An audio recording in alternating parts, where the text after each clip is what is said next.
Hello good evening friends. देखो आज का जो हमारा लेक्चर होगा वो होगा बायो इनऑर्गेनिक। बायो इनऑर्गेनिक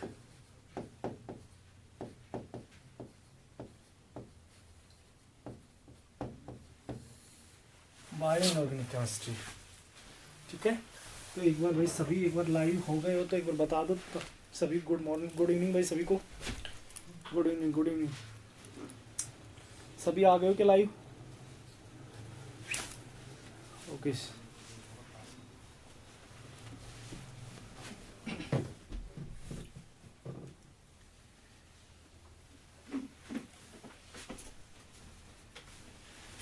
देखो बायो इनऑर्गेनिक की अगर बात करें हम कि बायो इनऑर्गेनिक में क्या क्या चीज़ें सबसे पहले बात करेंगे, क्यों पढ़ी जाती है। तो देखो यहाँ बायो इनऑर्गेनिक क्यों पढ़ते हैं हम केमिस्ट्री के अंदर। तो बायो इनऑर्गेनिक दो वर्ड से मिलकर बना हुआ है। कौन कौन से? तो बायो मतलब बायोलॉजी से या बायो केमिस्ट्री कह सकते हो आप, और दूसरा इनऑर्गेनिक, बायो और इनऑर्गेनिक। बायो मतलब बायोकेमिस्ट्री या बायोलॉजी, और इनऑर्गेनिक मतलब, इनऑर्गेनिक का मतलब यहाँ जैसे आप इनऑर्गेनिक केमिस्ट्री के अंदर क्या पढ़ते हो, मेटल्स की स्टडी करते हो कि मेटल कॉम्प्लेक्स के बारे में पढ़ते हो, उसकी प्रॉपर्टीज देखते हो, फिजिकल प्रॉपर्टी, केमिकल प्रॉपर्टी, ये सारी चीज़ें। तो इसका मतलब इनऑर्गेनिक केमिस्ट्री के अंदर किसके बारे में पढ़ते हो आप? मेटल्स के बारे में। और यहाँ बायो का मतलब बायोलॉजी से है। बायोलॉजी का मतलब क्या है? कोई भी लिविंग सिस्टम, कोई भी जीवित प्राणी जिसे आप कहते हो, जैसे ह्यूमन बॉडी हो गई, कोई भी एनीवन लिविंग सिस्टम हो गया, उस लिविंग सिस्टम के अंदर इनऑर्गेनिक का मतलब क्या होता है? मेटल्स के बारे में स्टडी। तो मतलब कोई भी लिविंग सिस्टम के अंदर मेटल का क्या रोल है, इसके बारे में हमें स्टडी करनी होती है इन case of bio inorganic. Bio inorganic chemistry के अंदर हमें क्या करना है? बेसिकली हमें कोई भी लिविंग सिस्टम के अंदर मेटल का क्या रोल है उसके बारे में हमें स्टडी करनी होती है। ठीक है, ओके भाई। धीरे धीरे जो भी जुड़ता जा रहा है वो एक बार बता देना है भाई जुड़ रहे हैं। ठीक है, देखो यहां हमें क्या क्या चीजें पढ़नी है नेट के पॉइंट ऑफ व्यू या गेट के पॉइंट ऑफ व्यू से अगर मैं बात करूं तो इसके अंदर क्या क्या चीजें पढ़नी होती हैं। तो सबसे पहला हमें इसके अंदर बेसिक इंट्रोडक्शंस पढ़ना होता है। उसके बाद यहाँ ऑक्सीजन ट्रांसपोर्ट और स्टोरेज की बात होती है, या उसके बाद हम इसकी बात करते हैं मेटलो एंजाइम्स की बात करते हैं, फिर इलेक्ट्रॉन ट्रांसफर्स के बारे में पढ़ते हैं। तो यहाँ सबसे पहला अगर मैं बात करूं तो क्या पढ़ना होता है? सबसे पहले तो हमें बेसिक इंट्रोडक्शंस पढ़ना होता है।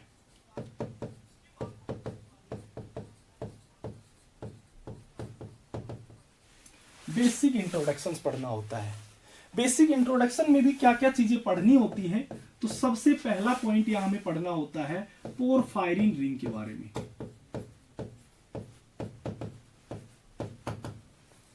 पोरफायरिन रिंग के बारे में पढ़ना होता है। उसके बाद यहां मेटलो पोरफायरिन कॉम्प्लेक्स के बारे में पढ़ना होता है।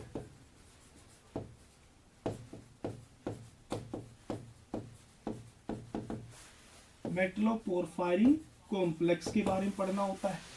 उसके बाद यहां हमें हेम ग्रुप के बारे में पढ़ना होता है। हेम ग्रुप, ये हमें चीज पढ़नी होती है बेसिक इंट्रोडक्शन के अंदर। दूसरा यहां हमें उसके बाद हमें यहां बेसिक इंट्रोडक्शन पढ़ने के बाद यहां ऑक्सीजन का ट्रांसपोर्ट और स्टोरेज की बात पढ़ते हैं। Storage and transport of dioxygen. इसमें हमें क्या क्या चीजें पढ़नी होती है? स्टोरेज और ट्रांसपोर्ट के अंदर मायोग्लोबिन जिसको एनबी से रिप्रेजेंट करते हैं, हीमोग्लोबिन जिसको एचबी से रिप्रेजेंट करते हैं, हेमरथीन, और फोर्थ यहां हमें पढ़ना होता है हेमोसाइनिन। हेमोसाइनिन, ये चार चीजें इसके अंदर पढ़नी होती है। उसके बाद अगर मैं बात करूं तो उसके बाद हमें मेटलो एंजाइम्स के बारे में पढ़ना होता है। मेटलो एंजाइम्स के बारे में पढ़ना होता है। ठीक है, मेटलो एंजाइम्स के बाद हमें इसके अंदर पढ़ना होता है इलेक्ट्रॉन ट्रांसफर सिस्टम्स के बारे में। इलेक्ट्रॉन ट्रांसफर सिस्टम्स के बारे में।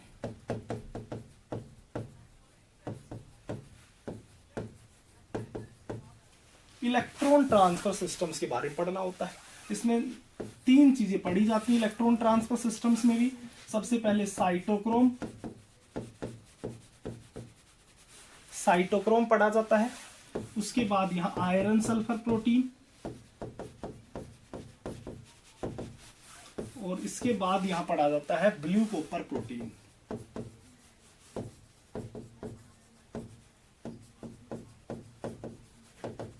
कॉपर प्रोटीन, इसके बाद हमें ये ब्लू कॉपर प्रोटीन पढ़ना होता है।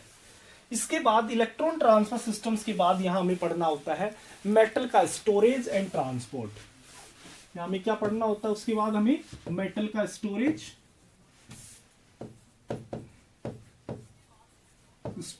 एंड ट्रांसपोर्ट ऑफ डाइऑक्सीजन ना मेटल। जनरली यहां हमें आयरन पढ़ना होता है और कॉपर, आयरन और कॉपर मेटल, ठीक है। इसके बाद यहां हमें नाइट्रोजन फिक्शन पढ़ना होता है।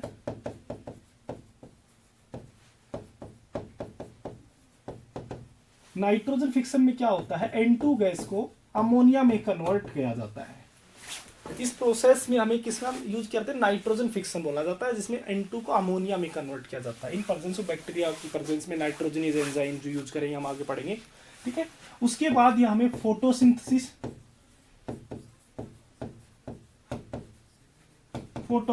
पढ़ना होता है। फोटोसिंथेसिस के अंदर हमें क्या पढ़ते हैं, जैसे ग्रीन प्लांट्स होते हैं तो उसमें फूड का फॉर्मेशन, ग्लूकोज का फॉर्मेशन कैसे होता है, तो हम पढ़ते हैं क्या, यहाँ CO2 प्लस H2O मिल करके क्या बनाते हैं, ग्लूकोज का फॉर्मेशन करते हैं, वो हमें पढ़ना है कैसे बनता है, उसकी बात करते हैं, ग्लूकोज का फूड का फॉर्मेशन, ठीक है। इसके बाद यहाँ हमें पढ़ना, फोटोसिंथेसिस के बाद हमें पढ़ना होता है यहाँ पर sodium potassium pump. Sodium potassium pump, और सोडियम पोटेशियम पंप के बाद हमें यहां पढ़ना होता है मेटल इन मेडिसिन। मेटल इन मेडिसिन क्या रोल है मेडिसिन के अंदर मेटल्स का, उसके बारे में, ठीक है। और लास्ट हमें यहां पढ़ना है टॉक्सिसिटी ऑफ मेटल।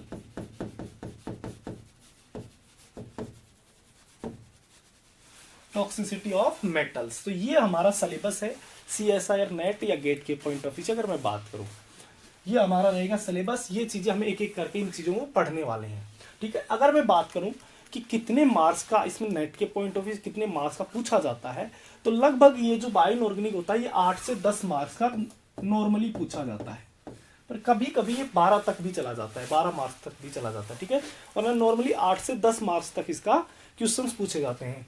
ये पूरा का जो पूरा होगा चैप्टर, ये थ्योरी बेस्ड होता है, मतलब इसमें कोई कॉन्सेप्ट नहीं होते हैं, सारा थ्योरी होती है, मेमोरी बेस्ड होते हैं। आपको डायरेक्ट क्वेश्चन की स्टेटमेंट देगा और स्टेटमेंट में कहेगा कि करेक्ट स्टेटमेंट कौन सी होगी, बस वो पूछेगा, ठीक है। तो बहुत इजी चैप्टर होगा और मार्क्स स्कोरिंग चैप्टर होगा कि 8 से 10 मार्क्स फ्री के एक तरह से मिलेंगे आपको, बस आपको याद रखनी पड़ेगी सारी बातें, ठीक है। तो सबसे पहले स्टार्ट करते हैं भाई, ओके। सबसे पहले हम स्टार्ट करते हैं यहां से बेसिक इंट्रोडक्शन से।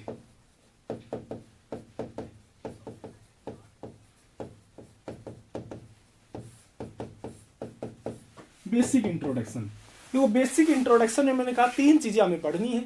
सबसे पहला अगर मैं बात करूं तो बेसिक इंट्रोडक्शन के अंदर पोरफायरिन रिंग के बारे में पढ़ना है, दूसरा हमें मेटलोपोरफायरिन कॉम्प्लेक्स के बारे में पढ़ना है, और तीसरा हमें हेम ग्रुप के बारे में पढ़ना है। ये बेसिक इंट्रोडक्शन में पढ़ना है।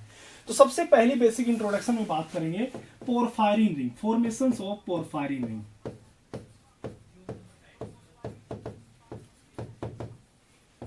पोरफायरिन रिंग जो होती है मैक्रोसाइक्लिक लिगेंड बोला जाता है इसको, मैक्रोसाइक्लिक लिगेंड होता है, ठीक है। तो सबसे पहले इसके फॉर्मेशंस की बात करें, कैसे फॉर्म होता होगा। तो देखो ये मेरे पास क्या होता है, इसमें 4 तो इसमें पायरोल यूनिट यूज की जाती है, 4 तो इसमें पायरोल यूनिट यूज की जाती है, प्लस इसमें 4 इसमें फॉर्मियल्डिहाइड यूनिट यूज की जाती है, 4 फॉर्मियल्डिहाइड यूनिट यूज की जाती है। और किसके साथ रिएक्शंस की जाती है, यहाँ DDQ या DCM भी लिया जाता है, इसमें DDQ और DCM यूज किया जाता है, प्लस इसके साथ क्या डाला जाता है, थोड़ा सा लुइस एसिड भी यूज किया जाता है इसमें, ठीक है। DDQ क्या होता है, DDQ होता है डाइक्लोरो डाइसाइनोक्विनोन। ऑर्गेनिक केमिस्ट्री में इस रिएजेंट का काफी इंपॉर्टेंस होता है, काफी यूज होता है। ये होता है DDQ, डाइक्लोरो डाइसाइनोक्विनोन, ये होता है DDQ।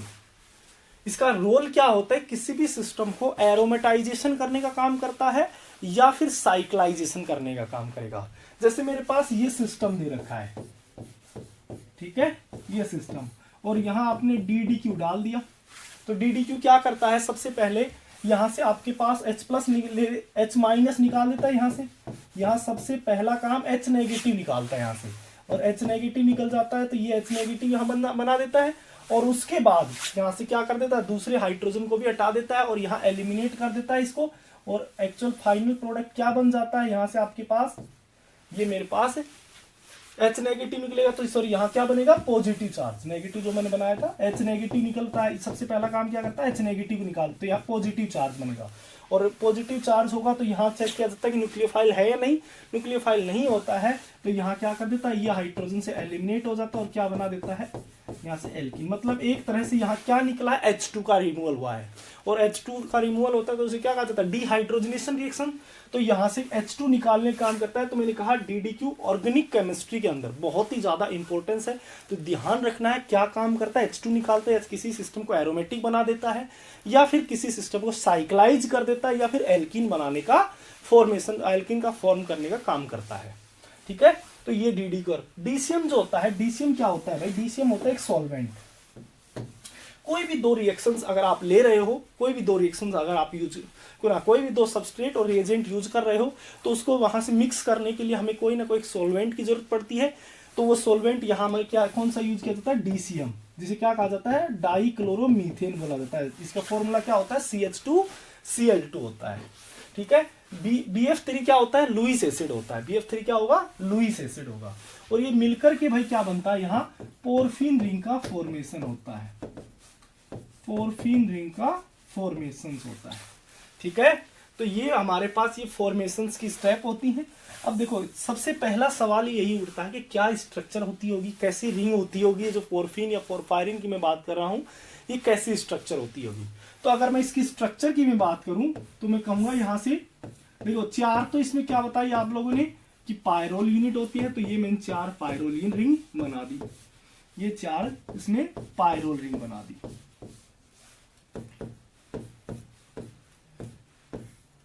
ठीक है। ये हमने क्या बना दी, 4 पायरोल रिंग बना दी, ठीक है। अब इस 4 पायरोल रिंग के अंदर यहां क्या होते हैं, डबल बॉन्ड होते हैं, 11 डबल बॉन्ड होते हैं। यहां क्या होते हैं, 11 डबल बॉन्ड्स होते हैं, ये 11 डबल बॉन्ड होते हैं। तो इस स्ट्रक्चर को यहां बोला जाता है पोरफिन रिंग, इस स्ट्रक्चर क्या कहा जाता है, पोरफिन रिंग बोला जाता है। अब देखो यहां से जो होता है सबसे पहला काम कि ये जो स्ट्रक्चर जो पोरफिन है, इससे एग्जाम के पॉइंट ऑफ व्यू से क्या क्या क्वेश्चंस पूछे जाते हैं।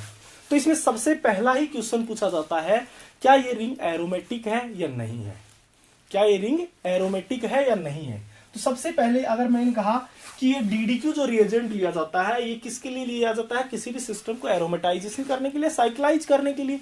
तो इसका मतलब ये रिंग मेरी क्या हो सकती है, एरोमेटिक हो सकती है।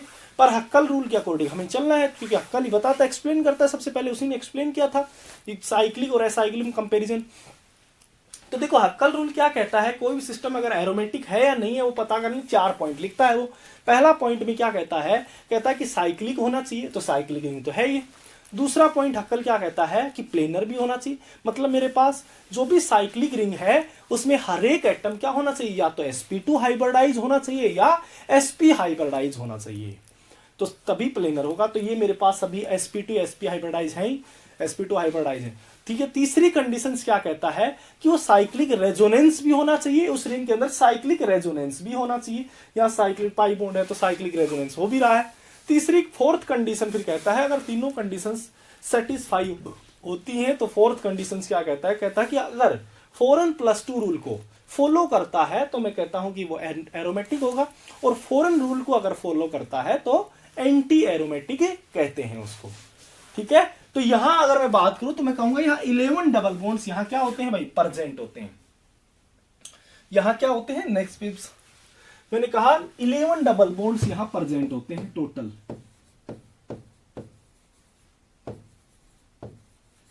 11 डबल बॉन्ड्स, तो 11 डबल बॉन्ड्स होंगे तो टोटल कितने इलेक्ट्रॉन हो गए, 22 इलेक्ट्रॉन्स हो जाते हैं, 22 इलेक्ट्रॉन्स हो जाते हैं। तो अगर मैं यहां मैं बात करूं कि मेरे पास हक्कल रूल के अकॉर्डिंग फॉरेन रूल +2 की बात करें तो यहां कितना आ जाएगा 22 इलेक्ट्रॉन्स रख देते हैं, और तो यहां फॉरेन इजिकल्स टू कितना आ जाएगा भाई 20, तो n equals to 5, n equals to 5। यहां आपसे एग्जाम में क्वेश्चंस पूछ सकता है कि बताओ अगर मेरे पास ये सिस्टम जो आप कह रहे हो कि अगर एंटी एरोमेटिक है तो इसकी n की वैल्यू क्या होगी। तो देखो अगर मैं 11 डबल बॉन्ड्स है तो 22 इलेक्ट्रॉन्स हुई, और 22 इलेक्ट्रॉन्स है तो इसका मतलब सिस्टम मेरा क्या होना चाहिए, एरोमेटिक होना चाहिए, क्योंकि फॉलो कर रहा है, होल नंबर में आ रहा है। तो यहां पर n की वैल्यू कितनी आ रही है 5, पर जब एक्सपेरिमेंटली इस चीज को देखा गया, यहां n की वैल्यू चेक की गई तो वो आती थी 4। तो वो एक्सपेरिमेंटली n की वैल्यू कितनी आई 4 आई।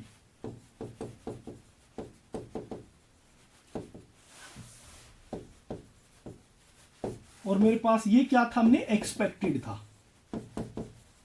ये हमने क्या किया एक्सपेक्टेड क्या कि मेरे पास होना कितना चाहिए था, आना कितना चाहिए था 5, पर एक्चुअल एक्सपेरिमेंटली कितना आता है 4 आता है। इसका मतलब ये जो हम बात कर रहे थे ये तो गलत है, ये तो मैच ही नहीं कर रहा है। अगर 22 इलेक्ट्रॉन हमने रख रहे हैं तो इसका मतलब क्या हुआ कि n की वैल्यू 5 आ जाएगी, और एक्चुअल में तो 5 आती नहीं है, एक्चुअल में कितनी आती है n की वैल्यू 4 आती है। इसका मतलब हम कुछ ना कुछ तो इलेक्ट्रॉन गलत काउंट कर रहे हैं, कुछ ना कुछ इलेक्ट्रॉन गलत काउंट कर रहे हैं। चेक कर लेते हैं क्या गलत किया है। देखो यहां से अगर मैं चेक करने लगूं तो यहां तो टोटल कितने पाई बॉन्ड है, 2 + 2 4 + 6 + 8 10 12 14 16 18 20 22 इलेक्ट्रॉन्स है। अब अगर मैं बात करूं कि यहां मेरे पास कौन रेजोनेंस कर रहा है कौन नहीं कर रहा है रेजोनेंस, तो वो भी चेक कर लेते हैं कि रेजोनेंस क्या, तो ये पाई बॉन्ड भी यहां से यहां रेजोनेंस कर रहा है, ये पाई बॉन्ड भी रेजोनेंस में है, ये पाई बॉन्ड भी रेजोनेंस में है, सारे के सारे पाई बॉन्ड क्या है भाई रेजोनेंस में इन्वॉल्व है। तो हक्कल रूल तो कहता है कि साइक्लिक रेजोनेंस अगर होता है तो आप सारे के सारे उसमें इन्वॉल्व कर लेना है। जब इन्वॉल्व करके देखा तो 22 इलेक्ट्रॉन्स बैठ रहे हैं, पर वहां n की वैल्यू उसके कंपेरिजन कितनी आ रही है 5, एक्सपेरिमेंटली कितनी आनी चाहिए 4। इसका मतलब कोई ना कोई तो यहाँ पाई बॉन्ड ऐसा होगा जो हक्कल इन्वॉल्व ही नहीं कर रहा है उसको, कोई ना कोई तो ऐसा पाई बॉन्ड है जो क्या नहीं कर रहा, इन्वॉल्व नहीं कर रहा है हक्कल के अकॉर्डिंग उस साइक्लिक रेजोनेंस में। तो कौन से दो पाई, क्योंकि यहां अगर 22 देखो n की वैल्यू कब आ सकती है, जब 4, यहां से अगर मैं देखा जाए कि n की वैल्यू 4 कब आ सकती है, जब मैं क्या मान के चलूं यहां 20 इलेक्ट्रॉन रख के देख लेते एक बार कि 4n + 2 के अकॉर्डिंग हम क्या रखे 20 इलेक्ट्रॉन्स रखे, और 20 इलेक्ट्रॉन्स रखेंगे तो वही यहां हमारे पास क्या आ जाएगा 4n = कितना होगा 18, और n = तो क्या आ गया फ्रैक्शन में आ रहा है, और फ्रैक्शन में आ रहा है इसका मतलब तो 4n + 2 को फॉलो ही नहीं करेगा। अगर मैं एक पाई बॉन्ड को यहां कम कर देता हूं तो ये तो कहता है एरोमेटिक ही नहीं है, तो इसका मतलब 20 तो हम नहीं ले सकते, और 20 नहीं ले सकते तो एक बार 18 लेके देख लेते हैं। 18 अगर इलेक्ट्रॉन लेता हूं मैं तो यहां से कितना हो जाएगा 4n 16 हो जाएगा, तो n = 16/4 = 4। तो इसका मतलब क्या हुआ कि अगर आप 18 इलेक्ट्रॉन्स, यहां कितने इलेक्ट्रॉन्स यूज करो 18 इलेक्ट्रॉन्स अगर यूज करते हो, तभी मैं क्या कहता हूं कि मेरी n की वैल्यू जो एक्सपेरिमेंटली आ रही थी पोरफिन रिंग के लिए वो तभी क्या हो रही है सेटिस्फाई हो रही है। तो इसका मतलब कहीं ना कहीं इस साइक्लिक रेजोनेंस में कितने इलेक्ट्रॉन का इन्वॉल्वमेंट है 18 इलेक्ट्रॉन का इन्वॉल्वमेंट है, पर यहां तो हमें साफ साफ नजर आ रहा है 22 इलेक्ट्रॉन्स का इन्वॉल्वमेंट है भाई। यहां तो हमें साफ साफ दिख रहा है कि 22 इलेक्ट्रॉन्स का इन्वॉल्वमेंट है, और 22 इलेक्ट्रॉन्स का इन्वॉल्वमेंट कैसे हो रहा होगा, मतलब कोई ना कोई दो पाई बॉन्ड ऐसे हैं जो क्या नहीं कर रहे हैं इस साइक्लिक रेजोनेंस में इन्वॉल्व नहीं हो रहे हैं। तो कौन से दो पाई बॉन्ड होंगे, देखो एक तो ये पाई बॉन्ड होता है,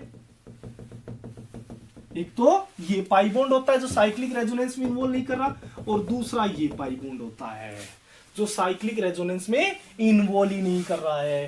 तो आप कहोगे, आपके मन जरूर उठ रहा होगा कि सर ये तो हमारे पास है, क्या है इस रेजोनेंस में पार्टिसिपेट कर रही है, पर हक्कल ने इन दोनों को क्यों नहीं इन्वॉल्व किया, इन दोनों पाई बॉन्ड्स को क्यों नहीं इन्वॉल्व कर रहा है। तो देखो यहां क्यों नहीं इन्वॉल्व करता है भाई, इधर देखो, देखो अगर मेरे पास ये पाई बॉन्ड है यहां से यहां रेजोनेंस कर रहा है, तो जब ये मेरे पास ये पाई बॉन्ड इस पाई बॉन्ड के साथ रेजोनेंस कर रहा है, तो बताओ क्या इसके साथ रेजोनेंस करेगा, इस पाई बॉन्ड के साथ नहीं कर रहा होगा। अगर ये पाई बॉन्ड इस पाई बॉन्ड के साथ रेजोनेंस करता है तो इसके साथ नहीं करेगा, मतलब एक टाइम पे इन दोनों, यहां से इन दोनों में से कोई एक ही पाई बॉन्ड क्या करेगा रेजोनेंस करेगा, और हक्कल क्या कहता है कि जितने भी उस साइक्लिक रेजोनेंस में इलेक्ट्रॉन इन्वॉल्व हो रहे हैं उनको काउंट करना होता है। तो यहां अगर मैं चेक करूं कि मैं कहूंगा मेरे पास ये इलेक्ट्रॉन कितने हो रहे हैं एक टाइम पे, चाहे इस पाई बॉन्ड के साथ ये पाई बॉन्ड रेजोनेंस करवा लो, चाहे इस पाई बॉन्ड के साथ ये करवा लो, दोनों में से कोई एक ही इन्वॉल्व होगा। तो इसका मतलब एक टाइम पे इनके कितने इलेक्ट्रॉन पार्टिसिपेट कर रहे होंगे, दो ही इलेक्ट्रॉन पार्टिसिपेट कर रहे होंगे, क्योंकि एक टाइम पे एक पाई बॉन्ड इन्वॉल्व हो सकता है, एक पाई बॉन्ड में दो इलेक्ट्रॉन होंगे, तो एक टाइम पे दो ही इलेक्ट्रॉन का पार्टिसिपेशन हो सकता है। जबकि हम यहां कितने कर रहे थे, 4 इलेक्ट्रॉन काउंट कर लिए थे, दो पाई बॉन्ड 4 इलेक्ट्रॉन। अगर मैं इसकी बात करूं, इसकी मैं बात करूंगा तो मैं कहूंगा ये मेरा पाई बॉन्ड जब इसके साथ रेजोनेंस करेगा तो चाहे भाई आप इस पाई बॉन्ड के साथ रेजोनेंस करवा लो या फिर चाहे एक टाइम पे इस पाई बॉन्ड के साथ रेजोनेंस, ये पाई बॉन्ड इसके साथ रेजोनेंस करवा लो, दोनों में से कोई एक ही पाई बॉन्ड क्या करेगा, रेजोनेंस कर रहा होगा। चाहे मैं कहूंगा ये पाई बॉन्ड अगर इसके साथ कर रहा है तो इसके साथ नहीं करेगा, अगर ये पाई बॉन्ड इसके साथ रेजोनेंस कर रहा है तो इसके साथ नहीं करेगा। मतलब यहां पर भी आपके इन दोनों में से कोई एक ही पाई बॉन्ड एक टाइम पे रेजोनेंस कर रहा होगा, और दोनों में से कोई एक ही पाई बॉन्ड अगर रेजोनेंस कर रहा है तो इसका मतलब यहां पर भी इलेक्ट्रॉन का कॉन्ट्रीब्यूशन कितना होगा, दो ही इलेक्ट्रॉन का कॉन्ट्रीब्यूशन होगा। अब दो ही इलेक्ट्रॉन का यहां पर भी कंट्रीब्यूशन हुआ, यहां पर भी दो ही इलेक्ट्रॉन का कंट्रीब्यूशन हुआ। तो यहां हम कितने कर रहे थे, यहां पर भी 4 इलेक्ट्रॉन काउंट किए, यहां पर भी 4 इलेक्ट्रॉन काउंट किए। तो इसका मतलब यहां मेरे पास इनमें से तो 4 ही इलेक्ट्रॉन है, एक्चुअल में तो 4 इलेक्ट्रॉन एक टाइम पे डिलोकलाइज हो रहे हैं, हमने कितने काउंट करते 8, तो 4 तो ये घटने ही थे। तो इसीलिए मैंने कहा 18 इलेक्ट्रॉन। आपके मन में जरूर चल रहा होगा कि सर यहाँ की ये लोन पेयर का क्या ख्याल है, क्या ये रेजोनेंस में पार्टिसिपेट नहीं कर रहे?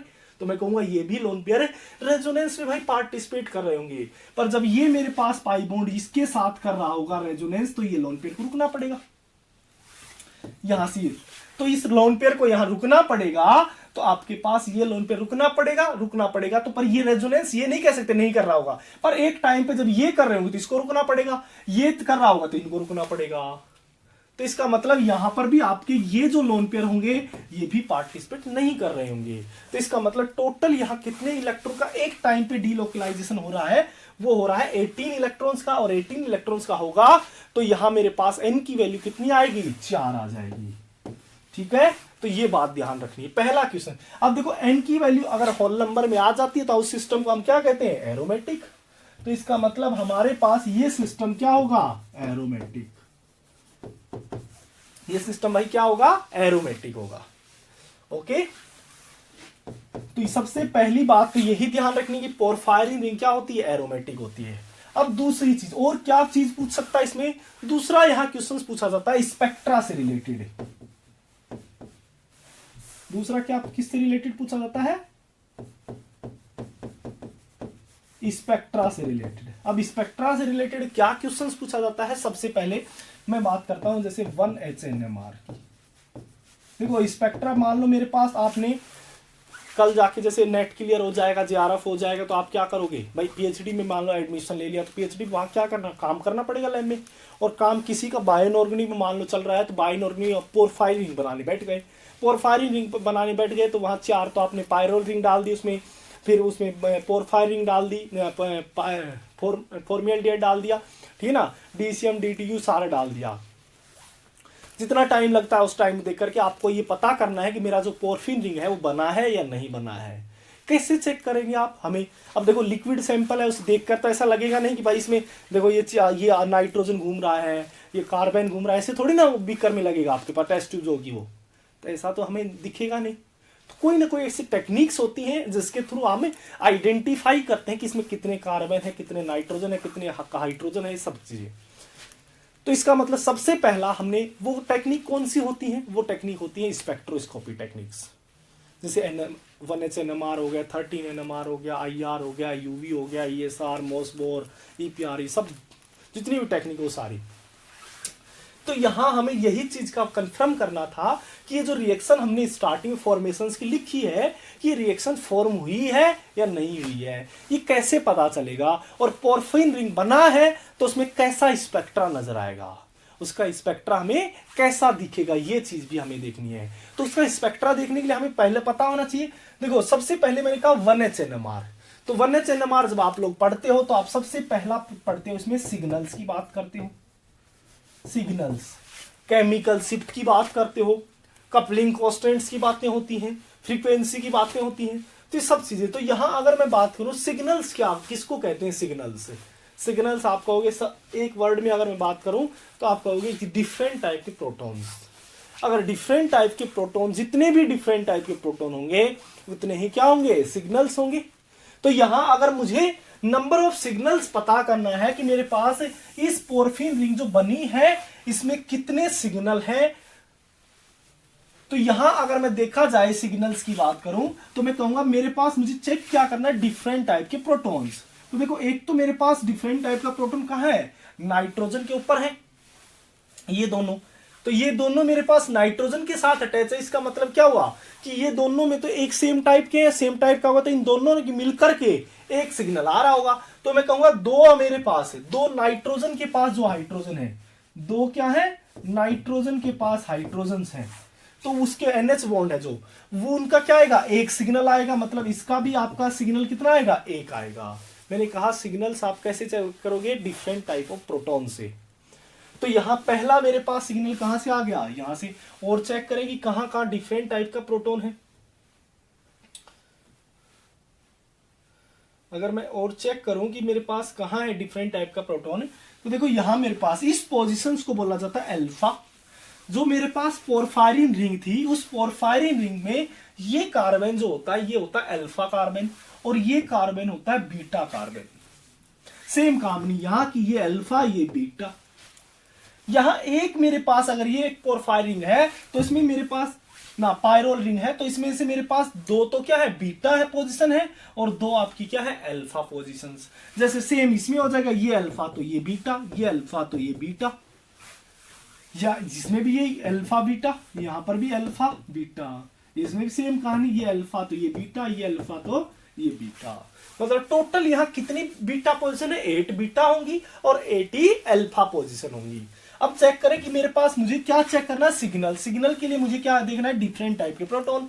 तो डिफरेंट टाइप का प्रोटॉन यहां मेरे पास क्या है, एक तो मेरे पास यहां कार्बन है, तो इसमें देखो अल्फा कार्बन होगा, तो यहां क्या अल्फा पोजीशन पे क्या कोई हाइड्रोजन है, तो वहां हाइड्रोजन कोई नहीं है क्योंकि कार्बन की वैलेंसी 4 है, 4 बॉन्ड बने हुए हैं। बीटा पे चेक करें, क्या बीटा पे कोई हाइड्रोजन है, देखो बीटा पे एक हाइड्रोजन है, बीटा पोजीशन, एक बीटा पोजीशन पे एक हाइड्रोजन है। तो यहां कितनी बीटा पोजीशन है, 8 बीटा पोजीशन है। तो इसका मतलब एक बीटा पे एक है तो 8 पे 8 हाइड्रोजन हो जाएंगे, पर सभी क्या है, एक ही टाइप के हैं। तो इन आठों मिलकर के कितना सिग्नल दे रहे होंगे, एक सिग्नल दे रहे होंगे। मतलब 8 हाइड्रोजन कहां है, बीटा पोजीशन के ऊपर है, तो इनका भी एक सिग्नल आ रहा होगा। तो ये दोनों डिफरेंट टाइप के हैं, तो 2 सिग्नल दोगे। अब यहां से हमें और चेक करें कि मेरे पास और कौन कौन से हैं। देखो यहां से देखो इस पोजीशन, ये मतलब कौन सा है, ब्रिज कार्बन, 2 पोरफायरिन को कनेक्ट कर रखा है, तो इसे क्या बोला जाता है, मीजो कार्बन कहा जाता है, मीजो कार्बन बोला जाता है। जब 2 मेरे पास पोरफायरिन ये ब्रिज कार्बन होंगे तो ये ब्रिज कार्बन को क्या नाम दिया जाता है, मीजो। अब देखो इस ब्रिज कार्बन के ऊपर एक हाइड्रोजन है, यहां पर भी एक हाइड्रोजन है, यहां पर भी आपका एक हाइड्रोजन है, यहां पर भी आपका एक हाइड्रोजन। मतलब एक मीजो पोजीशन पे एक हाइड्रोजन है तो 4 मीजो पोजीशन है तो 4 हाइड्रोजन, पर सभी एक ही जैसे हैं। तो इन चारों का मिलकर के हमें एक सिग्नल मिल रहा होगा। तो मैं क्या कहूंगा भाई कि यहां मेरे पास 4 प्रोटॉन का जो प्रोटॉन क्या है, मीजो के पास है, मीजो पोजीशन के पास, ठीक है, उनका मिलकर के एक सिग्नल आ रहा होगा। अब देखो यहां से क्या इसके अलावा कोई भी और हाइड्रोजन है क्या कहीं, और कहीं पर भी कोई हाइड्रोजन नहीं है। इसका मतलब कि यहां मेरे पास नंबर ऑफ सिग्नल जो आएंगे वो कितने आएंगे भाई, नंबर ऑफ सिग्नल वो कितने आएंगे, 3 आएंगे। नंबर ऑफ सिग्नल कितने आएंगे, 3 आ रहे होंगे, ठीक है। अब ये देखो, अगर मेरे पास, आपने कहा कि लैब में आप यहां सैंपल लेके गए, उसे NMR मशीन में रख दिया पोरफिन रिंग को। अब वहां से आपने देखा अगर उसमें 3 सिग्नल आ रहे हैं, उस कंप्यूटर पे स्पेक्ट्रा नजर आएगा, आप देखोगे कि यहां अगर 3 सिग्नल आ रहे हैं तो तीनों का मेरे पास तीनों सिग्नल अगर आ रहे हैं तो इसका मतलब पोरफिन रिंग हमारी हो सकती है। अब देखो दूसरी चीज कि वो सिग्नल कहां आ रहे होंगे, तो इसका मतलब हमें उसके लिए क्या पढ़नी पड़ती है, केमिकल शिफ्ट। केमिकल शिफ्ट किसको कहते हो, पोजीशन ऑफ सिग्नल, कि मतलब उस सिग्नल की पोजीशन कहां कहां पर है। कि कोई -2 पे है, कोई -5 पे है, कोई -7 पे है, कोई +5 पे है, कोई +7 पे से, तो उसकी पोजीशन कहाँ होगी? केमिकल शिफ्ट को किससे रिप्रेजेंट करते थे? डेल्टा से। तो केमिकल शिफ्ट क्या किसको कहते हैं? Position of signal. तो यहां आपके पास दूसरी चीज क्या पूछी जा सकती है? केमिकल शिफ्ट के बारे में, जिसको किससे रिप्रेजेंट करते हैं भाई? डेल्टा से। तो डेल्टा से अगर रिप्रेजेंट करते हैं तो इन जो 3 सिग्नल आए हैं इनकी पोजीशन क्या होगी? वो कौन रिप्रेजेंट करेगा? केमिकल शिफ्ट रिप्रेजेंट करेगी। अब देखो यहां से अगर मैं बात करूं तो यहां से इनकी पोजीशन क्या होगी? कैसे चेक करेंगे कि इसकी पोजीशन? तो देखो जब आप एनएमआर पढ़ोगे तो उसमें एक एनाइसोट्रोपिक इफेक्ट पढ़ाया जाएगा। आपको बताया जाएगा कि एनएमआर के अंदर भाई मैग्नेटिक फील्ड अप्लाई की जाती है तो इससे एनर्जी स्टेट स्प्लिट हो जाते हैं, तो उसे न्यूक्लियस ट्रांजिशन करेगा। फिर उससे अगर उसमें पाई बॉन्ड, किसी सिस्टम के अंदर पाई बॉन्ड होते हैं तो एक खुद के पाई इलेक्ट्रॉन की डीलोकलाइजेशन की वजह से एक मैग्नेटिक फील्ड जनरेट होती है जिसे इंड्यूस मैग्नेटिक फील्ड कहते हैं। अगर वो जो आपने एक्सटर्नल मैग्नेटिक फील्ड अप्लाई किया है वो दोनों सेम डायरेक्शन में हो, इंड्यूस मैग्नेटिक फील्ड जो पाई बॉन्ड की वजह से जनरेट हुआ है और दूसरा एक्सटर्नल मैग्नेटिक फील्ड की वजह से, दोनों सेम डायरेक्शन में अगर लग रही हैं तो आपकी केमिकल शिफ्ट बढ़ जाती है, और अगर अपोजिट डायरेक्शन में लग रही है तो केमिकल शिफ्ट क्या हो जाती है? कम हो जाती है। ये सारी बातें आप एनएमआर में पढ़ते हो, ठीक है। तो यहां हम डिटेल से डिस्कस नहीं करेंगे, वो एनएमआर में ही पढ़ेंगे, ठीक है। या हमारे काम की क्या चीज है? तो ये चीज ध्यान रखना है कि कोई भी एरोमेटिक सिस्टम होता है, कोई भी एरोमेटिक सिस्टम होता है, अगर उस एरोमेटिक सिस्टम के इनसाइड में, अंदर की तरफ अगर कोई प्रोटॉन प्रेजेंट होता है तो वो क्या होता है? हाईली सिल्डेड प्रोटॉन होता है। सिल्डेड का मतलब उस प्रोटॉन के पास उस प्रोटॉन के पास इलेक्ट्रॉन डेंसिटी ज्यादा होना। मैंने क्या कहा? सील्डिंग का मतलब क्या होता है? सील्डेड प्रोटॉन का मतलब होता है कि उस प्रोटॉन के पास ज्यादा इलेक्ट्रॉन डेंसिटी होना। डीसील्डेड का मतलब होता है उस प्रोटॉन के पास कम इलेक्ट्रॉन डेंसिटी होना, उस प्रोटॉन के पास कम इलेक्ट्रॉन डेंसिटी होना। तो यहां जितना ज्यादा सील्डेड प्रोटॉन होगा उतनी ही क्या होती है भाई? केमिकल शिफ्ट क्या होती है? कम होती है। और जितना ज्यादा डीसील्डेड प्रोटॉन होता है तो उसकी केमिकल शिफ्ट उतनी ही ज्यादा होती है।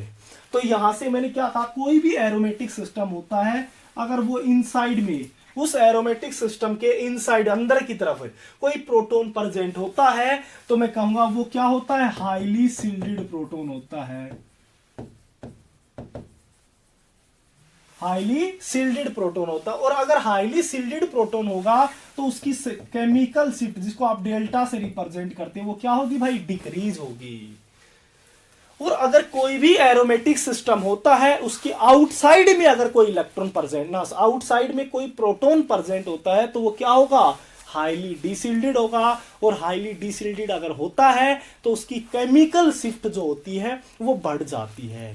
तो अगर ये मेरे पास एरोमेटिक सिस्टम है, वो हम देख चुके हैं, तो उसके पास बाहर की तरफ क्या है? ये एक तो बीटा पोजीशन पे प्रोटॉन है और एक मीजो पोजीशन पे है। तो ये प्रोटॉन क्या होंगे? हाईली सील्डेड, डीसील्डेड,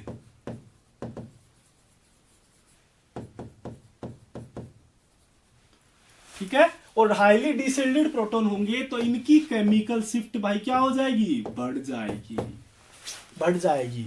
एंटी एरोमेटिक में इसका उल्टा हो जाता है। एंटी एरोमेटिक में क्या हो जाता है कि अंदर वाले सिल्डेड डीसिल्डेड होते हैं, बाहर वाले सिल्डेड होते हैं, ठीक है। तो ये बातें ध्यान रखनी है। अब हमें यहां सिल्डेड होगा तो मैंने कहा उसकी केमिकल शिफ्ट कम होगी और वो लगभग माइनस में होती है।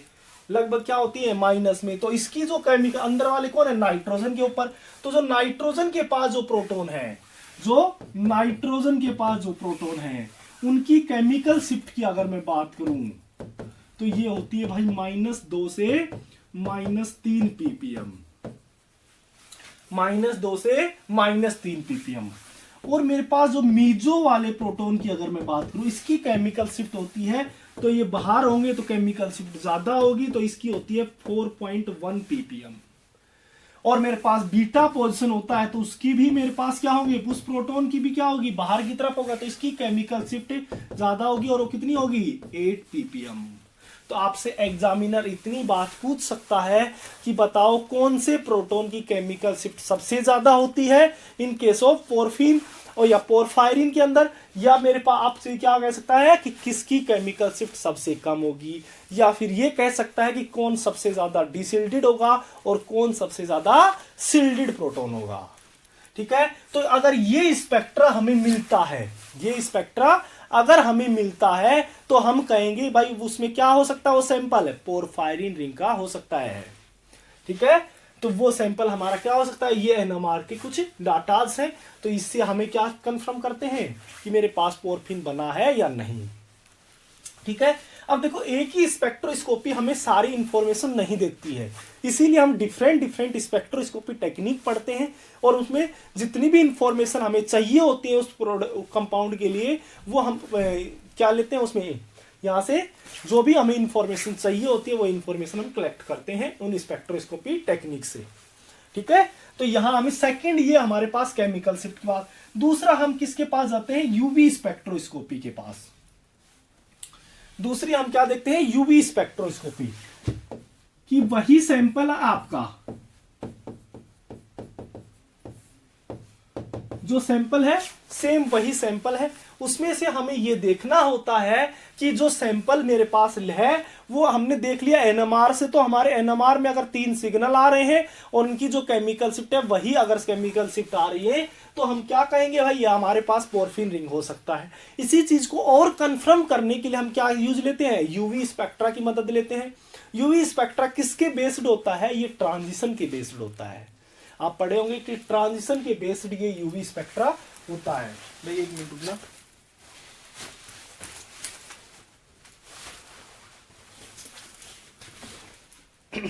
स्टार्ट करते हैं। देखो ये यूवी स्पेक्ट्रा जो होता है ये किसके बेस्ड होता है, ये स्पेक्ट्रा जो किसके बेस्ड होगा, ट्रांजिशन के। अब ट्रांजिशंस कहां होते हैं तो आपने खूब पढ़ा है कि ये जैसे मेरे पास सिग्मा ऑर्बिटल हो गया, ये पाई ऑर्बिटल हो गया, ये नॉन बॉन्डिंग हो गया, ये मेरे पास क्या हो गया पाई स्टार हो गया, और ये मेरे पास क्या हो गया सिग्मा स्टार। तो नॉर्मली आप यहाँ 4 टाइप के ट्रांजिशंस पढ़े जाते हैं। यहाँ कितने पढ़े जाते हैं, 4 टाइप के ट्रांजिशंस, और 4 टाइप के अगर यहाँ ट्रांजिशंस मेरे पढ़े जाते हैं तो वो पहला ट्रांजिशन होता है सिग्मा टू सिग्मा स्टार पढ़ते हैं हम। यूवी जब स्पेक्ट्रोस्कोपी आप पढ़ोगे तो उसमें बताया जाएगा कि यहाँ 4 टाइप के ट्रांजिशन होते हैं। तो पहला जो होता है वो सिग्मा टू सिग्मा स्टार, एक ये पाई टू पाई स्टार भी होता है, एक non bonding to pi star और एक non bonding to sigma star. ये 4 टाइप के ट्रांजिशन होते हैं। अब जो सिग्मा टू सिग्मा स्टार होता है सबसे बहुत कम ट्रांजिशन होता है। क्यों सबसे कम ट्रांजिशन होता है, क्योंकि इसका एनर्जी गैप जो है वो ज्यादा है, और एनर्जी गैप ज्यादा होगा तो उसके ट्रांजिशन के लिए ज्यादा एनर्जी होगी, तो यहां ट्रांजिशन बहुत ही कम होता है। सबसे कम एनर्जी गैप किसके अंदर है, non bonding to pi star के अंदर, non bonding to pi star. तो आपसे सबसे पहला क्वेश्चन यही कर सकता है कि सबसे पहला कि पोरफिन रिंग के अंदर बताओ यूवी स्पेक्ट्रा में कितने ट्रांजिशन होते हैं। तो यहां देखो अब ट्रांजिशन की बात करें कि यहाँ 4 टोटल तो 4 टाइप के होते हैं, तो कौन कौन से ट्रांजिशन यहाँ हो रहे होंगे। तो देखो यहाँ पाई मेरे पास पाई ऑर्बिटल कब बनेगा, जब उसके पास पाई बॉन्ड प्रेजेंट हो। अगर किसी के पास पाई बॉन्ड प्रेजेंट है, पाई बॉन्ड या जैसे डबल बॉन्ड हो गया, ट्रिपल बॉन्ड हो गया, तो उन सभी के पास क्या होगा पाई बॉन्ड होगा। तो जिसके पास भी पाई बॉन्ड अगर प्रेजेंट है तो इसका मतलब उसका पाई बॉन्ड के साथ पाई स्टार भी मिलेगा, क्योंकि 2 ऑर्बिटल मिक्स होते हैं तो एक एंटी बॉन्डिंग बनता है, एक बॉन्डिंग मॉलिक्यूलर ऑर्बिटल बनेगा। तो यहां मेरे पास ये एंटी बॉन्डिंग है, ये मेरे पास बॉन्डिंग है, ये नॉन बॉन्डिंग है। तो इसका मतलब अगर किसी के पास पाई बॉन्ड प्रेजेंट है और पाई बॉन्ड होगा तो उसका पाई ऑर्बिटल तो होगा ही होगा, प्लस साथ में क्या होगा पाई स्टार भी होगा, एंटी बॉन्डिंग भी होगा। तो इसका मतलब क्या हो गया कि अगर मेरे पास इस सिस्टम इस पोरफायरिन रिंग के अंदर अगर पाई बॉन्ड प्रेजेंट है तो मैं कहूंगा उसके अंदर पाई ऑर्बिटल होगा, और पाई ऑर्बिटल होगा तो उसके साथ पाई स्टार भी होगा। तो यहां अगर चेक किया जाए तो बहुत सारे डबल बॉन्ड है, बहुत सारे पाई बॉन्ड है, तो इसका मतलब यहां क्या होगा भाई, यहां क्या होगा कि मेरे पास पाई बॉन्ड प्रेजेंट होगा और पाई स्टार भी होगा। तो इसका मतलब मेरा एक तो ट्रांजिशन क्या हो सकता है, पाई टू पाई स्टार जा सकता है, ये ट्रांजिशन हो सकता है। एक तो मेरा क्या हो सकता है पाई टू पाई स्टार ट्रांजिशन हो सकता है। दूसरा यहां ट्रांजिशन की बात करूं तो देखो यहां लिखा हुआ है नॉन बॉन्डिंग से पाई स्टार, और नॉन बॉन्डिंग से मतलब नॉन बॉन्डिंग का मतलब क्या हुआ, जो अनसेड पेयर ऑफ इलेक्ट्रॉन है, अनसेड पेयर ऑफ इलेक्ट्रॉन किसको कहते हैं? लोन पेयर को। तो यहां अगर लोन पेयर प्रेजेंट है तो भी मैं क्या कहूंगा, वहां ट्रांजिशन हो सकता है। क्या इसमें लोन पेयर है? तो हाँ, लोन पेयर तो है। नाइट्रोजन के पास एक एक लोन पेयर है, तो टोटल 4 लोन पेयर है। इसका मतलब नॉन बॉन्डिंग इलेक्ट्रॉन्स है, और नॉन बॉन्डिंग भी है और पाई स्टार भी है। तो इसका मतलब यहां जो ट्रांजिशन एक और हो सकता है वो कौन सा होगा? नॉन बॉन्डिंग से पाई स्टार ट्रांजिशन। तो नॉन बॉन्डिंग से एक पाई स्टार ट्रांजिशन भी भाई हो सकता है। तो यहां हमारे पास कितने टाइप के ट्रांजिशन होते हैं? 2 टाइप के ट्रांजिशन होंगे, एक pi to pi star transition और एक non bonding to pi star transition से। तो आपसे सबसे पहला यही चीज पूछ सकता है कि बताओ पोरफिन रिंग के अंदर नंबर ऑफ ट्रांजिशन कितने होते हैं, या कौन कौन सा ट्रांजिशन होते हैं। तो हमारे पास ध्यान रखना है 2 ट्रांजिशन होते हैं। कौन कौन से? तो पाई टू पाई स्टार और एक non bonding to pi star. यहां मेरे पास pi to pi star transition को कहा जाता है सोरेट बैंड, और non bonding to pi star को कहा जाता है क्यू बैंड। क्या बोला जाता है? Q band. Pi to pi star को सोरेट बैंड और non bonding to pi star को क्यू बैंड बोला जाता है। ठीक है। तो अगर मेरे पास जब आप लैब में जाते हो, अगर उसके अंदर स्पेक्ट्रा 2 इस ट्रांजिशन मिल जाते तो आप कहोगे वहां पोरफिन रिंग या पोरफायरिन रिंग है, और वरना नहीं है। ठीक है। जैसे आपका स्पेक्ट्रा अगर मैं ड्रॉ करूं थोड़ा सा इसका, कि कैसा स्पेक्ट्रा हमें नजर आएगा, कैसा स्पेक्ट्रा हमें नजर आएगा, तो मैं कहूंगा कि मेरे पास ये एड्जॉर्बेंस होगा, और किसके बीच में? वेवलेंथ के बीच में। एब्जॉर्बेंस और वेवलेंथ के बीच में हम चेक करेंगे।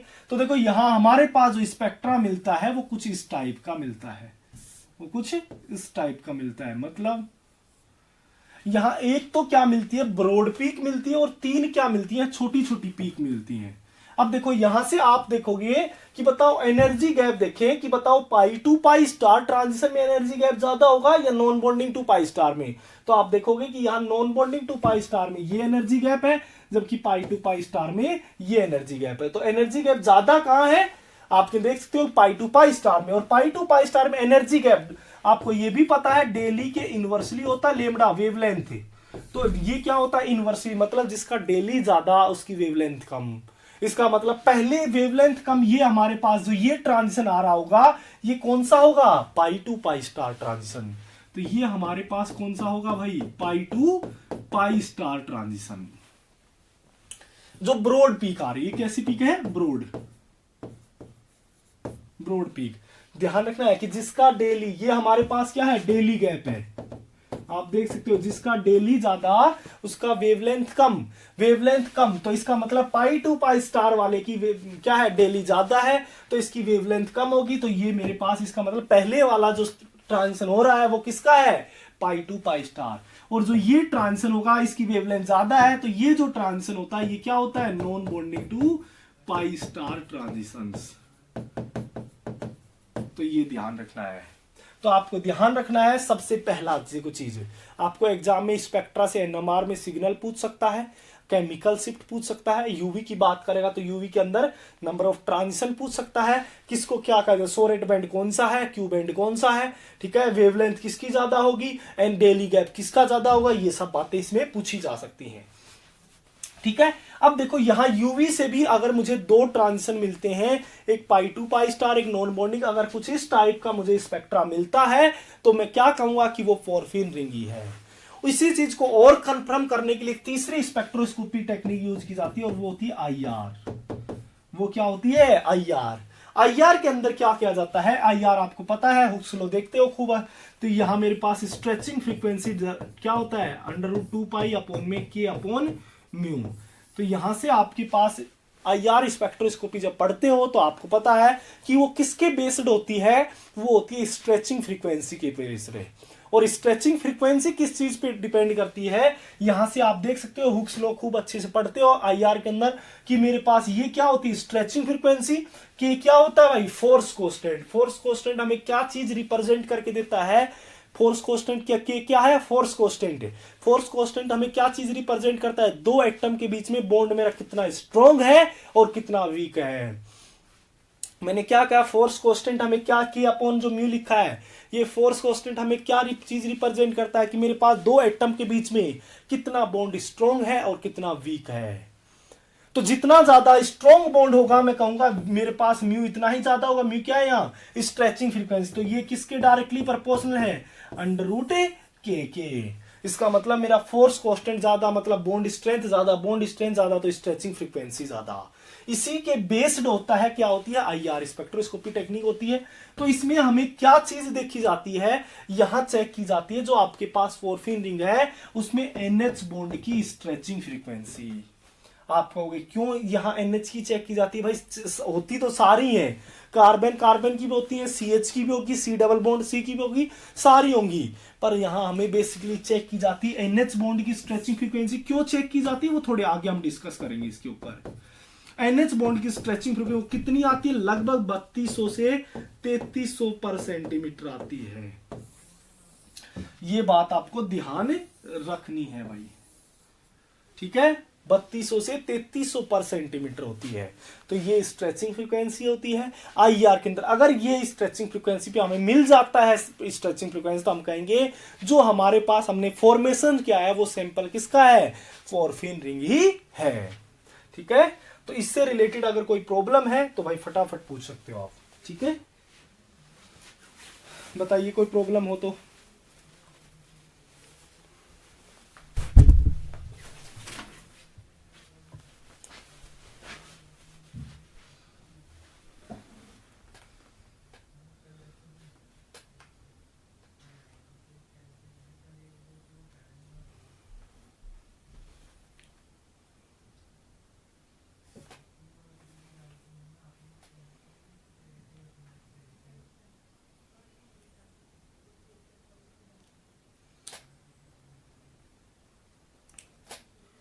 बताओ कोई प्रॉब्लम है क्या भाई। ज्योति, कोमल, ममता, अंकिता, प्रीति,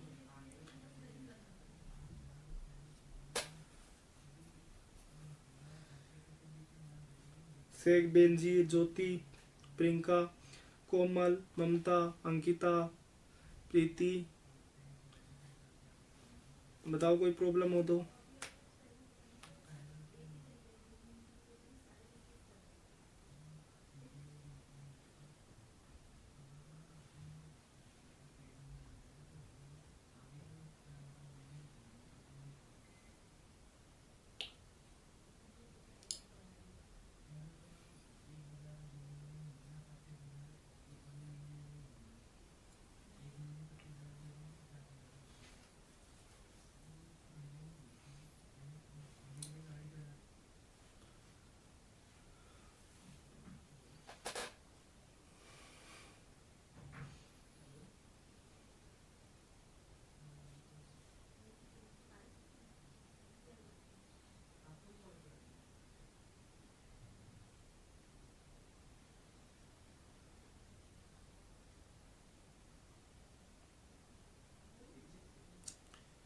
बताओ भाई कोई प्रॉब्लम हो तो।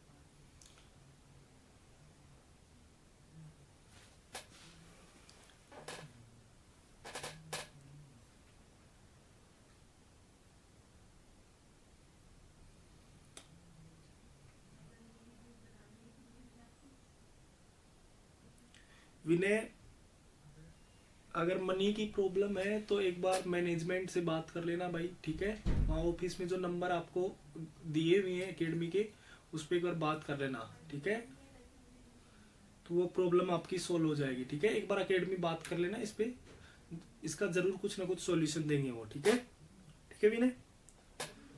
हाँ राहुल बताओ। Mamta, no problem sir, no problem sir. Richa sir, porphyrin ring और पोरफिन रिंग में कोई डिफरेंस होता है क्या? बिल्कुल होता है रिचा, आगे आएगा। पोरफायरिन रिंग किसको कहते हैं और पोरफिन रिंग, ठीक है। इसमें कोई सब्स्टिट्यूएंट नहीं जुड़ा होता है तो उसको कहा जाता है पोरफिन रिंग, और विदाउट सब्स्टिट्यूएंट पोरफिन रिंग, और विद सब्स्टिट्यूएंट पोरफाइन रिंग। वो भी हम डिस्कस करेंगे आज, ठीक है, बताएंगे ऋचा, ठीक है, थोड़े आगे आएगा वो। Signal, Komal sir please signal repeat करते हैं। देखो कोमल, सिग्नल का मतलब होता है जैसे आप एनएमआर स्पेक्ट्रोस्कोपी, देखो ये चीजें मैं एनएमआर स्पेक्ट्रोस्कोपी नहीं पढ़ा रहा हूँ, यहाँ हम पढ़ रहे हैं बायो ऑर्गेनिक, तो थोड़ा सा उसका आइडिया लेना है हमें, क्योंकि वो एग्जामिनर इनको टच कर लेता है, क्वेश्चन पूछता है तो वो चीजें क्या क्या चीजें इस पे इंपॉर्टेंट है वो चीजें मैं बता रहा हूँ। तो जैसे आप एनएमआर जब पढ़ोगे तो उसमें डिटेल से डिस्कशन होगा कि नंबर ऑफ सिग्नल किसको सिग्नल कहते हैं। तो सिग्नल का मैंने एक लाइन में बस मीनिंग बता दिया क्या होता है, कि अगर आप प्रोटॉन की बात करें तो डिफरेंट टाइप के प्रोटॉन चेक करेंगे, और अगर आप कार्बन की बात करें 13 कार्बन की, तो हम क्या करेंगे, डिफरेंट टाइप के कार्बन चेक कर लेंगे, ठीक है। तो यहां हम नंबर ऑफ सिग्नल कोमल देखने हैं। तो जैसे मेरे पास सिग्नल का मैंने क्या कहा, डिफरेंट टाइप के प्रोटॉन चेक करने हैं। तो डिफरेंट टाइप के प्रोटॉन कैसे चेक करेंगे, तो देखो ये मेरे पास क्या है, आपके पास डिफरेंट टाइप का, एक तो ये प्रोटॉन है डिफरेंट टाइप का, देखो यहां से, ठीक है, ये नाइट्रो, तो इसका मतलब ये दोनों नाइट्रोजन के पास ही जुड़े हुए हैं, इसका मतलब सेम है ये। तो इन दोनों की वजह से हमें चेक क्या करना है, डिफरेंट टाइप, इन दोनों की वजह से एक सिग्नल जनरेट हो रहा होगा, ठीक है। दूसरी बात, यहां मेरे पास इस पोजीशन को बोला जाता है मीजो पोजीशन, जो ब्रिज कार्बन होती है इसको मीजो नाम दिया जाता है, ठीक है। तो देखो मीजो पोजीशन पे एक प्रोटॉन है, ये भी मीजो है, इस पे भी एक प्रोटॉन है, ये भी मीजो है, इस पे भी एक प्रोटॉन, ये भी मीजो है, इस पे, मतलब 4 मीजो पोजीशन है, तो 4 ही इसके प्रोटॉन है, पर सभी एक ही जैसे हैं, तो उन चारों की मिलकर के एक सिग्नल मिलेगा। तो मैंने कहा एक तो मीजो पोजीशन पे जो प्रोटॉन है उनकी वजह से एक सिग्नल आएगा, एक मेरे पास नाइट्रोजन पे है उनकी वजह से एक सिग्नल आएगा, और एक देखो यहां बीटा, इसको क्या नाम दिया, अल्फा, अल्फा के पास कोई प्रोटॉन है ही नहीं तो इसका कोई सिग्नल नहीं आएगा। बीटा के पास यहां कोई प्रोटॉन, देखो यहां मेरे पास एक प्रोटॉन है, पर यहां कितना बीटा पोजीशन है, 8 बीटा पोजीशन है, और एक बीटा पोजीशन पे आप देखोगे यहां कोमल कि एक बीटा पोजीशन पे कितने होते हैं भाई, कार्बन की वैलेंसी 4 होती है, तो देखो 3 तो रिंग में जुड़े हुए हैं, तो यहाँ फोर्थ एक क्या होगा, हाइड्रोजन, एक ये रहा हाइड्रोजन, तो एक रिंग के अंदर 2 हाइड्रोजन है बीटा पोजीशन पे, टोटल कितनी रिंग थी, 4 थी, तो यहाँ 4 पे कितने हो गए, 4 हाइड्रोजन हो गए ना, 8 हाइड्रोजन, तो 8 हाइड्रोजन, अब सभी के सभी क्या रहेंगे, आइडेंटिकल, तो इन 8 के 8 हाइड्रोजन की वजह से क्या आएगा, एक सिग्नल आएगा। तो एक बीटा की वजह से सिग्नल आएगा, एक मीजो की वजह से, और एक आपका नाइट्रोजन पे जो NH है, हाइड्रोजन है, उसकी वजह से सिग्नल आएगा। तो यहां कुल मिलाकर कितने सिग्नल मिले हमें, 3 सिग्नल। अब इसके अलावा और कोई प्रोटॉन है ही नहीं, और कोई प्रोटॉन ही नहीं है, तो हम क्या कहेंगे कि भाई यहां टोटल नंबर ऑफ सिग्नल कितने होंगे, 3 होंगे, ठीक है Komal. Jyoti no problem sir. Manoj, non bonding to sigma star transition क्यों नहीं होगा सर। मनोज देखो यहां अगर मैं non bonding to sigma star की बात करता हूं, आ गया ये रहा, देखो यहां non bonding to sigma star, बताओ जब पाई स्टार ऑर्बिटल खाली पड़ा हुआ है तो वो सिग्मा स्टार में क्यों जाएगा, क्योंकि उस सिग्मा स्टार में तो जाने के लिए ज्यादा एनर्जी चाहिएगा, पर उससे पहले उसके नीचे ही ऑर्बिटल में क्या है, आपके पास वैकेंट ऑर्बिटल है, ठीक है ना। तो यहां उसके नीचे ऑर्बिटल है, तो इसी में अपना ट्रांजिशन कर लेगा, क्यों सिग्मा के पास जाएगा, क्यों ज्यादा एनर्जी खर्च करेगा, ठीक है ना। अब यहां मान लो तुम्हें फीस मान लो 40,000 बता दी, 20,000 बता दी, 25,000 बता दी, आप ये थोड़ी ना कहोगे नहीं सर आपकी फीस कम है मैं 50,000 दूंगा, ठीक है ना। यही काम सेम है कि भाई इसको चाहिए एनर्जी का ट्रांजिशन होने के लिए, यहां मेरे पास यहां स्टेट है, वैकेंट ऑर्बिटल है, तो यहां से यहां पहुंचा देगा, यहां बताओ क्यों एनर्जी खर्च करेगा जाने के लिए, ठीक है, ठीक है Manoj. Okay Preeti got it. Sir NMR Sheikh बेंजी, सर NMR में मीजो का 4 और बीटा का 8 क्यों, अरे भाई 4 प्रोटॉन है, ये 4 देखो बेंजीर कहां गया भाई, देखो ये 2 प्रोटॉन है भाई ये, ठीक है, यहां मैं लिख देता हूं ये, ठीक है, 2 प्रोटॉन है, किसके पास है ये 2 प्रोटॉन, नाइट्रोजन के पास है, नाइट्रोजन के पास पोरफिन रिंग के अंदर है, और यहां क्या है 8 प्रोटॉन है, किसके पास, बीटा पोजीशन के ऊपर, ठीक है, बीटा पोजीशन, और 4 प्रोटॉन है यहां,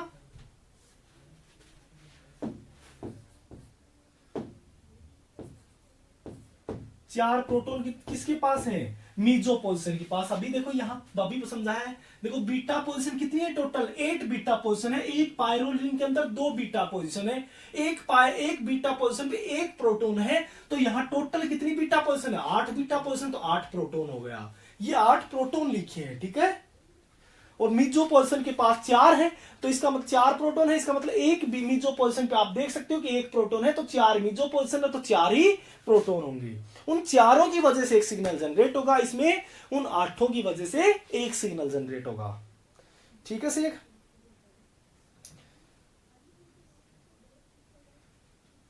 मनोज, केमिकल शिफ्ट वैल्यू मीजो से बीटा की वजह से मोर होती है ड्यू टू एनआइसोट्रोपिक इफेक्ट है, जो आप एनएमआर में डिस्कस करोगे, ठीक है। मैं अभी थोड़ी देर पहले थोड़ा आइडिया दिया तो था कि आप क्या करते हो, मैग्नेटिक, जैसे एनएमआर पढ़ते हो तो उसमें क्या करते हैं, मैग्नेटिक फील्ड अप्लाई होती है, ठीक है। तो उससे क्या हो जाती है, हमारी एनर्जी स्टेट्स स्प्लिट हो जाती है। जैसे आपको पता है कि मेरे पास अगर प्रोटॉन की मैं बात करता हूं तो प्रोटॉन में 2 स्टेट्स होती हैं बगैर मैग्नेटिक, जिसमें मैग्नेटिक फील्ड क्या होती है, 0। तो इन दोनों की जो एनर्जी होती है वो यहाँ क्या होती है, इक्वल होती है। पर जैसे ही आप क्या करते हो, मैग्नेटिक फील्ड अप्लाई करते हो तो दोनों क्या हो जाती है, स्प्लिट हो जाती है। तो यहाँ हमारा बी नोट क्या है, नोट इक्वल्स टू 0। तो ये मेरे पास बी नोट क्या है, मैग्नेटिक फील्ड। तो मैग्नेटिक फील्ड इन दोनों क्या हो जाती है, स्प्लिट हो जाती है। जब ये स्प्लिट, तो आप जितनी ज्यादा यहाँ मैग्नेटिक फील्ड लगा रहे हो, तो यहां से मेरे पास जो ट्रांसन होते हैं, जो सिग्नल्स आते हैं, तो यहां मेरे पास क्या डाली जाती है, फ्रीक्वेंसी डाली जाती है। रेडियो वेव फ्रीक्वेंसी एनएमआर में यूज की जाती है, आपको ये पता है। तो यहां से मेरे पास ये ट्रांसन होता है, ठीक है। तो ये जो ट्रांसन हुआ है, तो ये किसकी वजह से स्प्लिट, अगर आप बी नोट अप्लाई नहीं करते तो ये स्प्लिट होते ही नहीं ऑर्बिटल, तो ये स्प्लिट नहीं होंगे, तो यहां तब तक ट्रांसन होगा। क्योंकि यहां अगर आपका न्यूक्लियस है तो ऊपर स्टेट ही नहीं है, ये दोनों की एनर्जी इक्वल है, तो बताओ ट्रांसन होने के लिए कहां जाए, स्टेट भी तो होनी चाहिए। तो यहां जैसे आप मैग्नेटिक फील्ड करते हो तो अप्लाई करते हो तो ट्रांसन होने लगते हैं। पर यहां क्या होता है, कुछ कंपाउंड्स के अंदर क्या होता है, जिसके अंदर पाई बॉन्ड प्रेजेंट होता है, मतलब रेजोनेंस हो रहा होता है, तो उस रेजोनेंस की वजह से भी एक मैग्नेटिक फील्ड जनरेट हो जाती है, जिसे बोला जाता है इंड्यूस मैग्नेटिक फील्ड, बीआई, जिसे क्या कहा जाता है, इंड्यूस मैग्नेटिक फील्ड। अब ये मैग्नेटिक फील्ड क्या होती है, जो इंड्यूस मैग्नेटिक फील्ड, अब मान लो इसने जेड डायरेक्शन में, मान लो मैंने कह दिया कि ये बी नोट जो अप्लाई किया वो जेड डायरेक्शन में लगा रखा है मैंने, और मान लो मेरे पास उसी जिस डायरेक्शन में बी नोट लगा हुआ है, अगर उसी डायरेक्शन में बी आई लग जाएगा, बी नोट और बी आई, तो बताओ इसकी वजह से जो हमने अप्लाई किया है और एक और मैग्नेटिक फील्ड जनरेट हो गई बी आई, तो इसका मतलब यहां क्या होगा, ज्यादा बढ़ गई, जितनी हमने दी थी उससे भी ज्यादा मिल रही है इस सिस्टम को, कोई भी सिस्टम होगा तो, ठीक है ना। तो यहां जितनी ज्यादा उसके पास मैग्नेटिक फील्ड होगी उतना ही उसकी केमिकल शिफ्ट ज्यादा होती है। ऐसा भी हो सकता है कि ये बी नोट की जिस डायरेक्शन में बी नोट जा रहा है उसके अपोजिट डायरेक्शन में बी आई लग जाए, अपोजिट में लगेगा तो कुछ कैंसिल आउट हो जाएगी, तो इसकी वजह से केमिकल शिफ्ट कम हो जाती है, ठीक है। वो आप एनएमआर के अंदर पढ़ोगे, ठीक है। तो इसीलिए मैंने उसकी डायरेक्ट डाटा लिखवा दी, भाई ये डाटा होते हैं, ध्यान रखना है, ठीक है। थोड़ा ये होता है, मैं आइडिया दे दिया है किसने, ठीक है Manoj. Mamta, sir what is meso position, अरे मीजो पोजिशन नाम दे दिया, जैसे तेरा ममता नाम है, ठीक है ना, घर वालों ने नाम दे दिया ममता, तो तुझे किससे रिप्रेजेंट करने का, तो तुझे अब क्या कहेंगे, अब क्या कहेंगे, ममता नाम से बोलेंगे तुझे, ममता है, ठीक है ना। ऐसे ही साइंटिस्टों ने इस पोजीशन जो ब्रिज कार्बन थे उनकी नाम दे दिया क्या, मीजो, ठीक है। मीजो नाम दे दिया सिंपली, जैसे आपको नाम ममता है, किसी का नाम सोनू है, किसी का नाम मोनू है, इस टाइप से, ठीक है ममता, नो प्रॉब्लम सर। 4 पॉइंट, अरे शेख वही तो चीज समझा रहा हूं भाई, ये चीज वही चीज समझा रहा, एनाइसोट्रोपिक इफेक्ट की वजह से ही होता है, ठीक है। इसी को ही बोला जाता है एनाइसोट्रोपिक इफेक्ट। तो वही तो कह रहा हूं मेरे भाई कि आपको डिटेल से एनाइसोट्रोपिक क्या होता है वो डिटेल से एनएमआर में पढ़ाया जाएगा। फिर भी मैंने थोड़ा आइडिया दे दिया कि भाई क्या होता है एनाइसोट्रोपिक इफेक्ट। पाई बॉन्ड, जो इसके पाई बॉन्ड है, इनके डीलोकलाइजेशन की वजह से एक मैग्नेटिक फील्ड जनरेट हो जाती है, तो उसकी वजह से केमिकल शिफ्ट बढ़ती भी है और घटती भी है। अगर सेम डायरेक्शन में लगी हो जो आपने एक्सटर्नल लगाई है तो उसकी वजह बढ़ जाएगी, अगर अपोजिट लगेगा तो कम हो जाएगी, ठीक है। रीचा, सर ये जो आपने पढ़ाया ये जैम में नहीं आएगा क्या, रीचा जैम में भी आप इतना नहीं पूछा जाता है, इतना डिटेल से, ठीक है। नेट गेट के पॉइंट ऑफ व्यू से मैं पढ़ा रहा हूं, ठीक है, जेम में इतना डिटेल से नहीं पूछा जाता है, ठीक है रीचा, ओके। बताओ आगे बढ़ेंगे भाई, सभी की प्रॉब्लम खत्म होगी क्या, आगे बढ़े।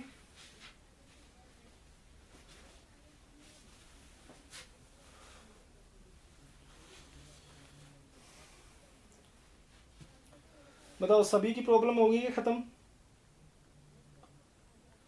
चलो मैं आगे बढ़ रहा हूं भाई, ठीक है, कोई प्रॉब्लम नहीं है क्या, ओके ओके।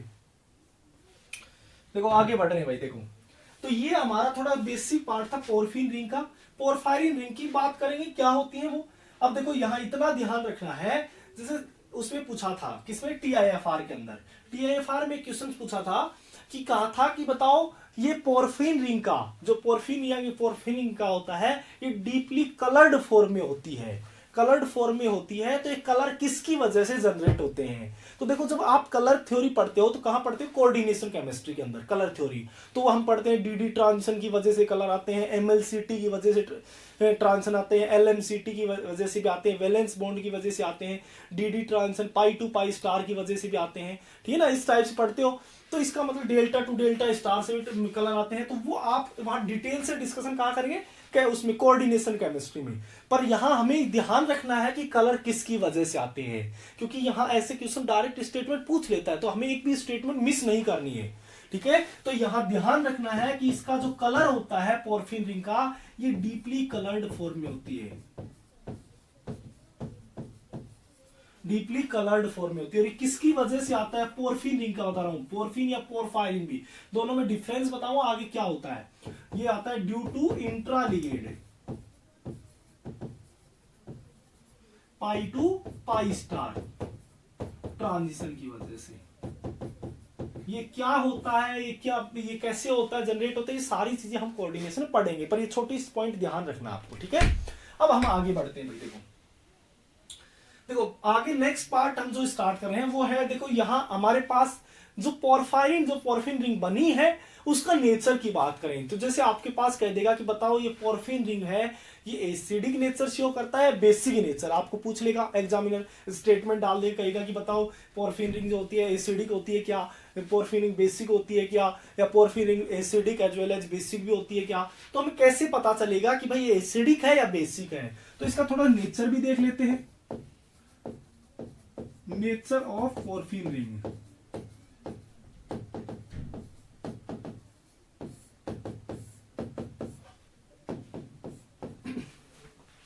नेचर की अगर मैं बात करता हूं तो देखो नेचर में क्या होता है, नेचर ऑफ पोरफिन रिंग। तो यहां मैंने क्या कहा, पोरफिन रिंग ले ली भाई मैंने, ठीक है। अब देखो इसमें मैंने क्या डाल दिया, एसिडिक मीडियम डाल दिया। आपको पता है अगर मेरे पास जैसे ये कोई पोरफिन रिंग है, ठीक है,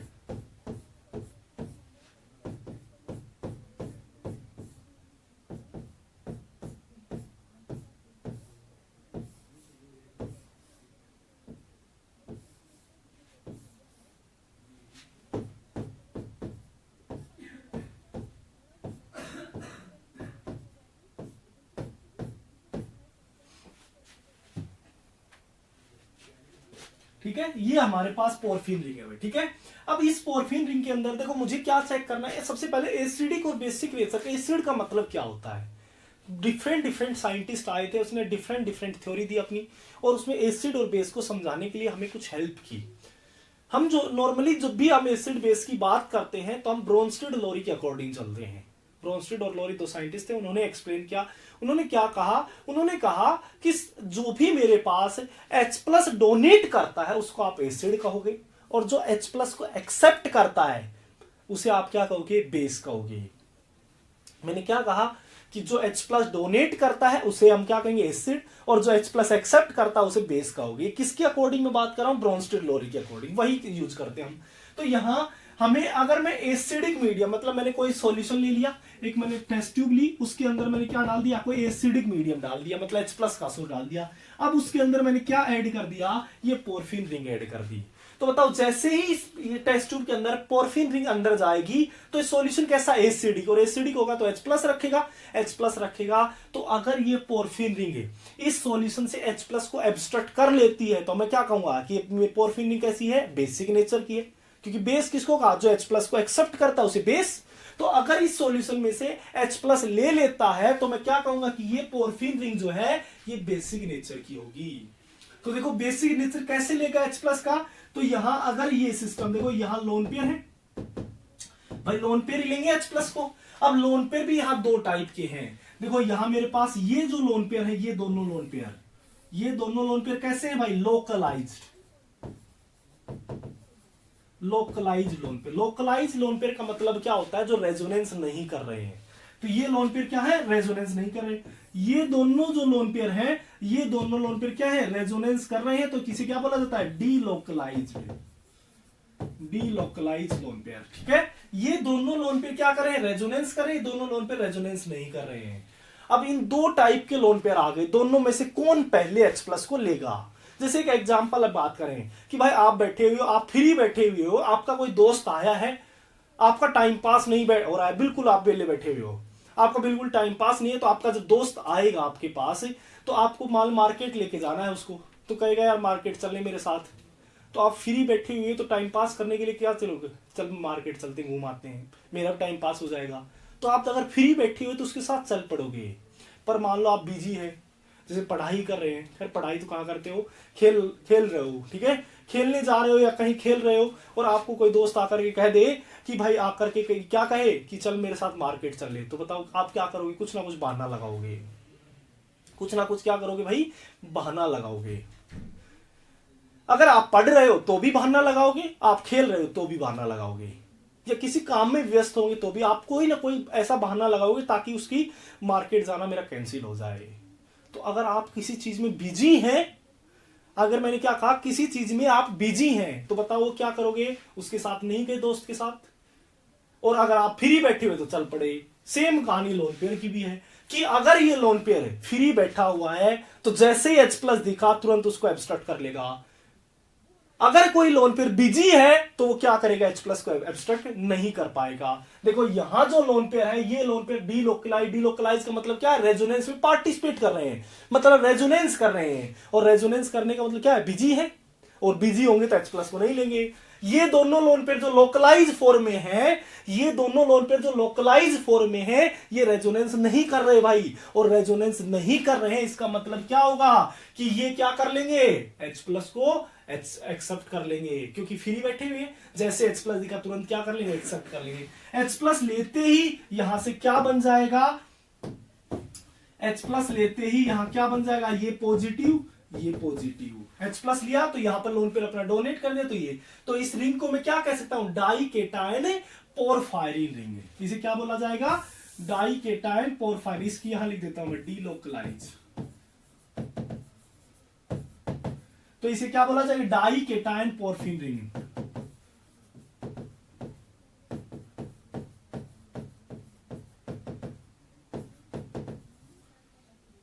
ठीक है,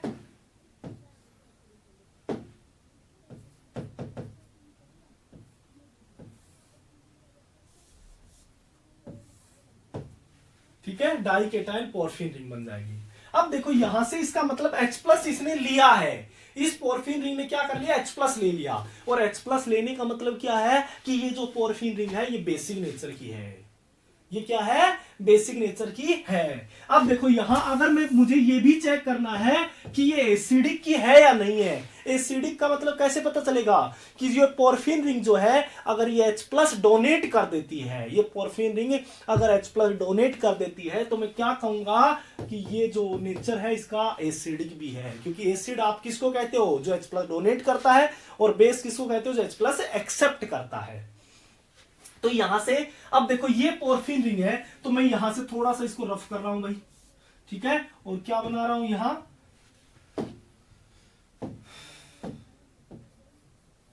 ये नाइट्रोजन है हमारा, ये नाइट्रोजन, यहां से ये हाइड्रोजन थे, ठीक है, ये हमारी पोरफिन रिंग है। ठीक है, मैं इसको भी एक बार रफ कर देता हूं, बता देता हूं भाई।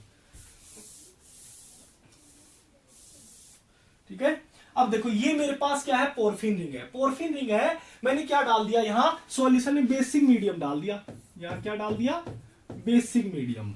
बेसिक मीडियम बेस होगा तो बताओ क्या लेगा, H+ लेगा, और H+ अब इसके पास कोई एसिडिक हाइड्रोजन होगा, अगर ये H+ डोनेट कर देता है तो मैं कहूंगा ये एसिड की तरह बिहेव कर रही है, और बेस की तरह तो देख ही लिया आपने, बेस की तरह तो कर ही रही है। तो ये जैसे ही आप बेसिक मीडियम डालोगे तो यहां से ये दोनों हाइड्रोजन को क्या कर लेगा भाई, एब्स्ट्रैक्ट कर लेगा, ये OH- और किसमें चला जाएगा, H2O में, और यहां क्या बन जाएगा, नेगेटिव चार्ज, यहां क्या बन जाएगा, नेगेटिव चार्ज। तो इसका मतलब क्या हुआ कि यहां अगर ये H+ इसने क्या कर दिया, डोनेट कर दिया, तो मतलब ये जो मेरे पास पोरफिन रिंग थी ये कैसा बिहेव कर रही है, एसिडिक भी कर रही है as well as a basic nature भी शो कर रही है। आपके पास डायरेक्ट स्टेटमेंट कहेगा कि बताओ मेरे पास जो पोरफिन रिंग है वो कैसा नेचर उसका है, तो मैं क्या कहूंगा, एसिडिक भी है as well as a basic nature भी शो करती है।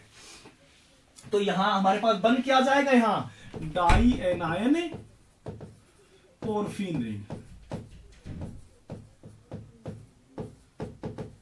डाई एनायन पोरफिन रिंग का फॉर्मेशन हो जाएगा। ठीक है, तो यहां से हमें एक चीज पता चल गई क्या, कि मेरे पास डाई एनायन पोरफिन रिंग कब बनेगी, बेसिक नेचर में, और एसिडिक में डाइकेटायन। पर ये दोनों कैसा नेचर, एसिडिक भी शो करता है और as well as basic nature भी शो करता है। अब देखो नेक्स्ट बात हम स्टार्ट करें। मैंने अभी बताया बायो इनऑर्गेनिक के अंदर हमें क्या चीज पढ़नी पड़ती है, कि कोई भी लिविंग सिस्टम है उसमें मेटल का क्या रोल है, उसमें मेटल का रोल क्या है। तो यहां अगर मुझे मेटल का रोल पढ़ना है, इसका मतलब ये आपके पता है मैक्रोसाइक्लिक लिगेंड है, तो इसमें मेटल का अगर रोल पढ़ना है मुझे, तो इसके अंदर मेटल इसके इंटरेक्शन करवाने पड़ेंगे, मेटल को कोऑर्डिनेट करना पड़ेगा। लिगेंड है तो मेटल का क्या करेगा, कोऑर्डिनेट, क्योंकि मेटल क्या होता है, इलेक्ट्रोपॉजिटिव।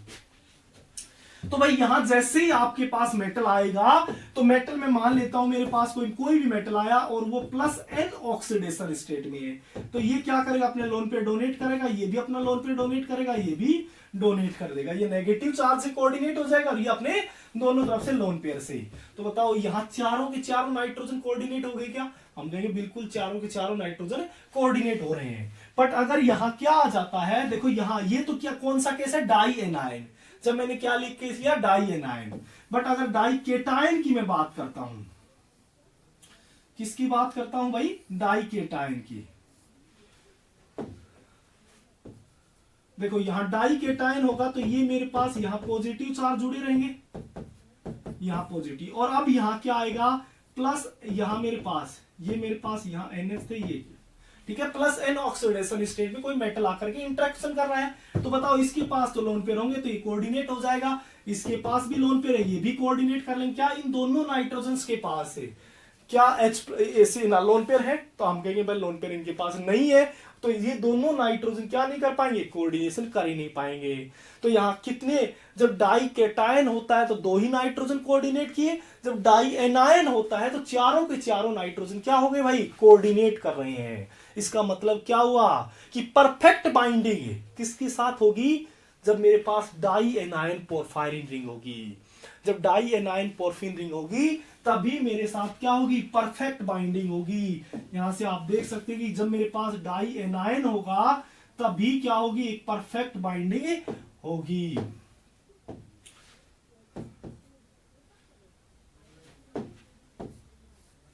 ठीक है, यहां से ये मैं नाइट्रोजन लिख देता हूं यहां, और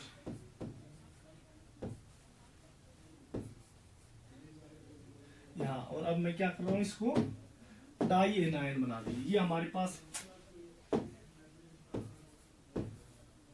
ये क्या हो गया, डाई एनायन, और यहां क्या आ गया, +N ऑक्सीडेशन स्टेट में आ गया।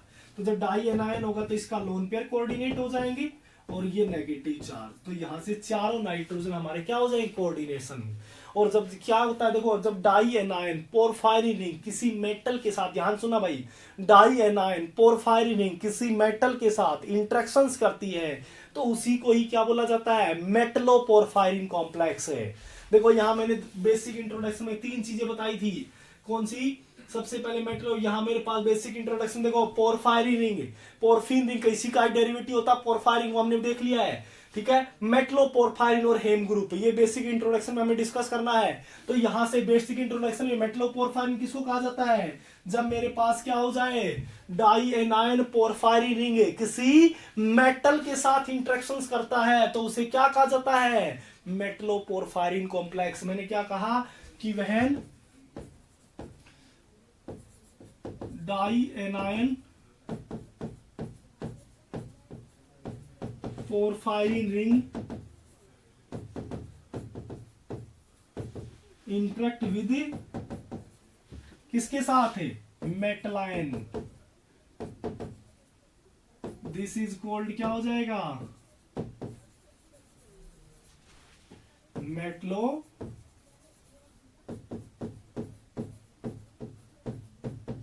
Porphyrin complex. ठीक है, तो उसे क्या कहेंगे, मेटलो पोरफायरिन कॉम्प्लेक्स है। और अब ध्यान से सुनना कि अगर मेरे पास डाई एनाइन पोरफायरिन रिंग के अंदर अगर कोई क्या आ जाए, आयरन मेटल कोऑर्डिनेट हो जाए, क्या हो जाए, आयरन मेटल, अगर डाई एनाइन पोरफायरिन रिंग के अंदर अगर आयरन मेटल कोऑर्डिनेट हो जाता है तो उसे क्या बोला जाता है, उसे बोला जाता है हेम ग्रुप।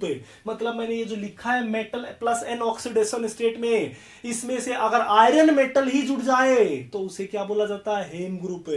मतलब ये अभी तक जो सारी कहानी हम पढ़ रहे थे ये किसके लिए पढ़ रहे थे, हेम ग्रुप के लिए पढ़ रहे थे। तो हेम ग्रुप क्या होती है भाई, जब मेरे पास डाई एनायन पोरफायरिन रिंग किसी मेटल के साथ इंटरेक्शंस करती है तो उसे क्या कहा जाता है, हेम ग्रुप बोला जाता है। मतलब di anion porphyrin ring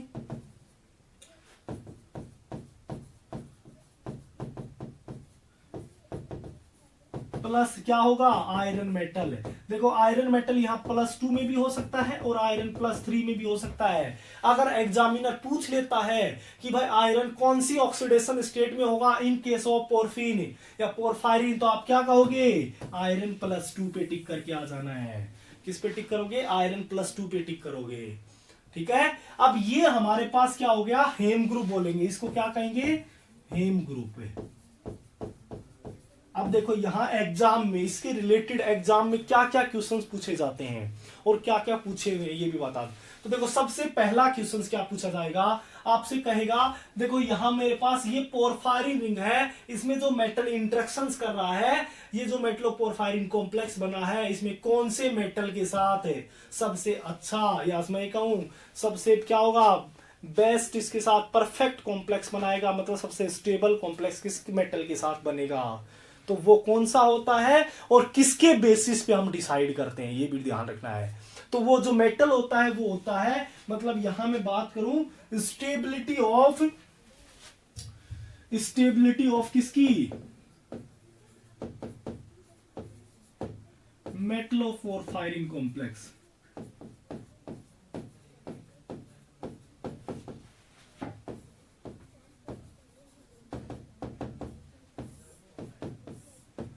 stability of Metlo porphyrin complex. अगर मैं stability of Metlo porphyrin complex stability की बात करूं तो मैं कहूंगा सबसे ज्यादा जो होती है निकल +2 की स्टेबिलिटी होती है, उसके बाद यहां कॉपर +2 की होती है, उसके बाद यहां कोबाल्ट +2 की होती है, उसके बाद यहां आयरन +2 की होती है और सबसे लीस्ट जो होती है वो जिंक +2 की होती है। आप कहोगे सर ये कैसे आया होगा, किसके बेसिस पे आप डिसाइड किया होगा, तो देखो यहां से भाई मैंने, ये मेरे पास क्या है, पोरफिन रिंग है और इसके ये जो स्पेस है ये बीच का, इसको बोला जाता है जहां मेटल इंटरेक्शंस कर रहा है, जहां मेटल बाइंड कर रहा है, इसको बोला जाता है कैविटी। ठीक है, तो इस कैविटी की जो साइज होगी, अगर उसी साइज का ही कोई मेटल आ जाए और इस पोरफिन रिंग के साथ इंटरेक्शंस करे तो मैं कहूंगा एक स्टेबल कॉम्प्लेक्स बनेगा। और इससे अगर कम या ज्यादा साइज का मेटल आएगा तो इस कैविटी में फिट नहीं हो पाएगा परफेक्ट, और फिट नहीं हो पाएगा तो मैं कहूंगा कि स्टेबल मेटलो पोरफायरिन कॉम्प्लेक्स का फॉर्मेशन से नहीं होता है। तो यहां जो सबसे जो इसकी कैविटी की साइज का ही कौन सा मेटल आयन आता है, निकल मेटल। तो इसमें इसीलिए मैंने कहा कि इसकी सबसे ज्यादा स्टेबल कॉम्प्लेक्स बनाता है और सबसे लीस्ट स्टेबल किसके साथ बनाता है भाई, जिंक के साथ। किसके बेसिस बताया, ड्यू टू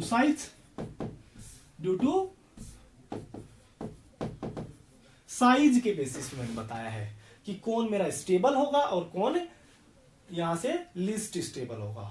ठीक है, ये बात बस ध्यान रखनी है आपको। अब देखो कैसे याद करोगे, तो देखो यहाँ डी इलेक्ट्रॉन बताओ कितने होते हैं निकल के अंदर, तो आप कहोगे 8, कॉपर के अंदर 9, कोबाल्ट के अंदर कितने होते हैं 7, आयरन के अंदर कितने होते हैं 6, और जिंक के अंदर कितने होते हैं 10। तो यहाँ याद कैसे रखोगे 897 610 से, 897 610। अरे 10 नंबर का तो मोबाइल नंबर याद रख लेते हो, ये तो 6 ही नंबर का है, तो कैसे याद रखोगे 897 610, अपने आप ऑर्डर बन जाएगा। ठीक है, तो ये बात ध्यान रखनी है आपको। ठीक है, ये बात आपको ध्यान रखनी है। ठीक है, अब नेक्स्ट बात स्टार्ट करते हैं भाई। यहां से पहला क्वेश्चन यही पूछ सकता है कि बताओ मेटल ऑफ पोरफायरिन के साथ कौन सा मेटल सबसे स्टेबल बनाएगा और सबसे लीस्ट कौन सा बनाएगा। तो नॉर्मली ये सभी +2 ऑक्सीडेशन स्टेट में होते हैं, ये भी ध्यान रखना है। ठीक है, अब नेक्स्ट क्वेश्चन यहाँ क्या पूछा जाता है, देखो CSIR नेट के अंदर पूछा था कि बताओ अगर मेरे पास कोई मेटल है और वो किसी पोरफायरिन रिंग के साथ इंटरेक्शंस कर रहा है, तो बताओ उसे क्या कहेंगे। जब कोई मेटल किसी पोरफायरिन रिंग के साथ इंटरेक्शंस करता है तो उसे क्या कहेंगे, मेटलोपोरफायरिन कॉम्प्लेक्स। उसको क्या बोलेंगे, मेटलोपोरफायरिन कॉम्प्लेक्स है। तो बताओ उस मेटलोपोरफायरिन कॉम्प्लेक्स के अंदर कितनी 5 मेंबर की रिंग बनेगी, कितनी 6 मेंबर रिंग का फॉर्मेशन होता है। तो देख लेते हैं भाई, एक बार चेक कर लेते हैं। देखो ये मेरे पास है, ये क्या है, मेटलोपोरफायरिन कॉम्प्लेक्स है। इसमें पूछा क्या था क्वेश्चन है कि कितनी 5 मेंबर की रिंग बनती है, कितनी 6 मेंबर रिंग का फॉर्मेशन होता है। तो यहां से अगर मैं चेक करने लगूं कितनी 5 मेंबर होंगी, कितनी 6 मेंबर, तो आप देखो यहां से ये कितनी मेंबर की रिंग है, देखो 1 2 3 4 5 6, ये 6 मेंबर की रिंग है। ये भी कितने की है, 6 मेंबर की रिंग है। ये भी कितने की है, 6 मेंबर की। ये भी कितने की है, 6 मेंबर की। देख काउंट कर सकते हो 1 2 3 4 5 6। ये क्वेश्चन पूछा जा चुका है CSIR नेट के अंदर। ये कितने मेंबर की रिंग है, 5 मेंबर। ये 5 मेंबर की, ये भी 5 मेंबर की, ये भी 5 मेंबर की। तो बताओ यहाँ कितने 6 मेंबर की, कितने 5 की। तो मैं कहूंगा 4 तो 6 मेंबर रिंग है और 4 ही क्या है, 5 मेंबर रिंग है। मतलब मेरे पास एक मेटलोपोरफायरिन कॉम्प्लेक्स अगर होता है तो उसमें क्या होंगी भाई, 4 तो 6 मेंबर रिंग होंगी और 4 5 मेंबर, मतलब 4 4 तो 5 मेंबर रिंग होंगी और क्या रहेंगी, 4 ही 6 मेंबर रिंग रहेगी। ठीक है, ये किस में बता रहा हूं, in case of metalloporphyrin complex.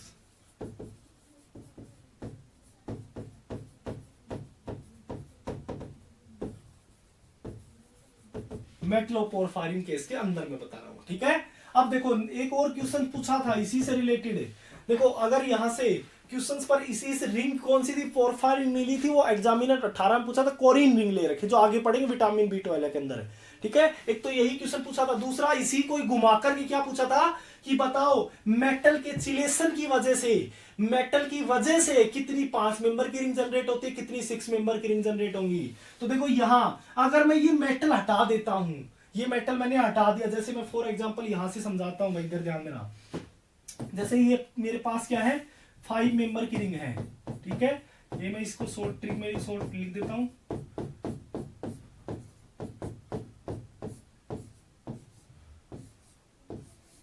देखो यहां जब ये मेरे पास मेटल की पूछा था कि मेटल की वजह से कितनी 5 मेंबर की रिंग बनती है, कितनी 6 मेंबर, मतलब मेटल के चिलेशन की वजह से।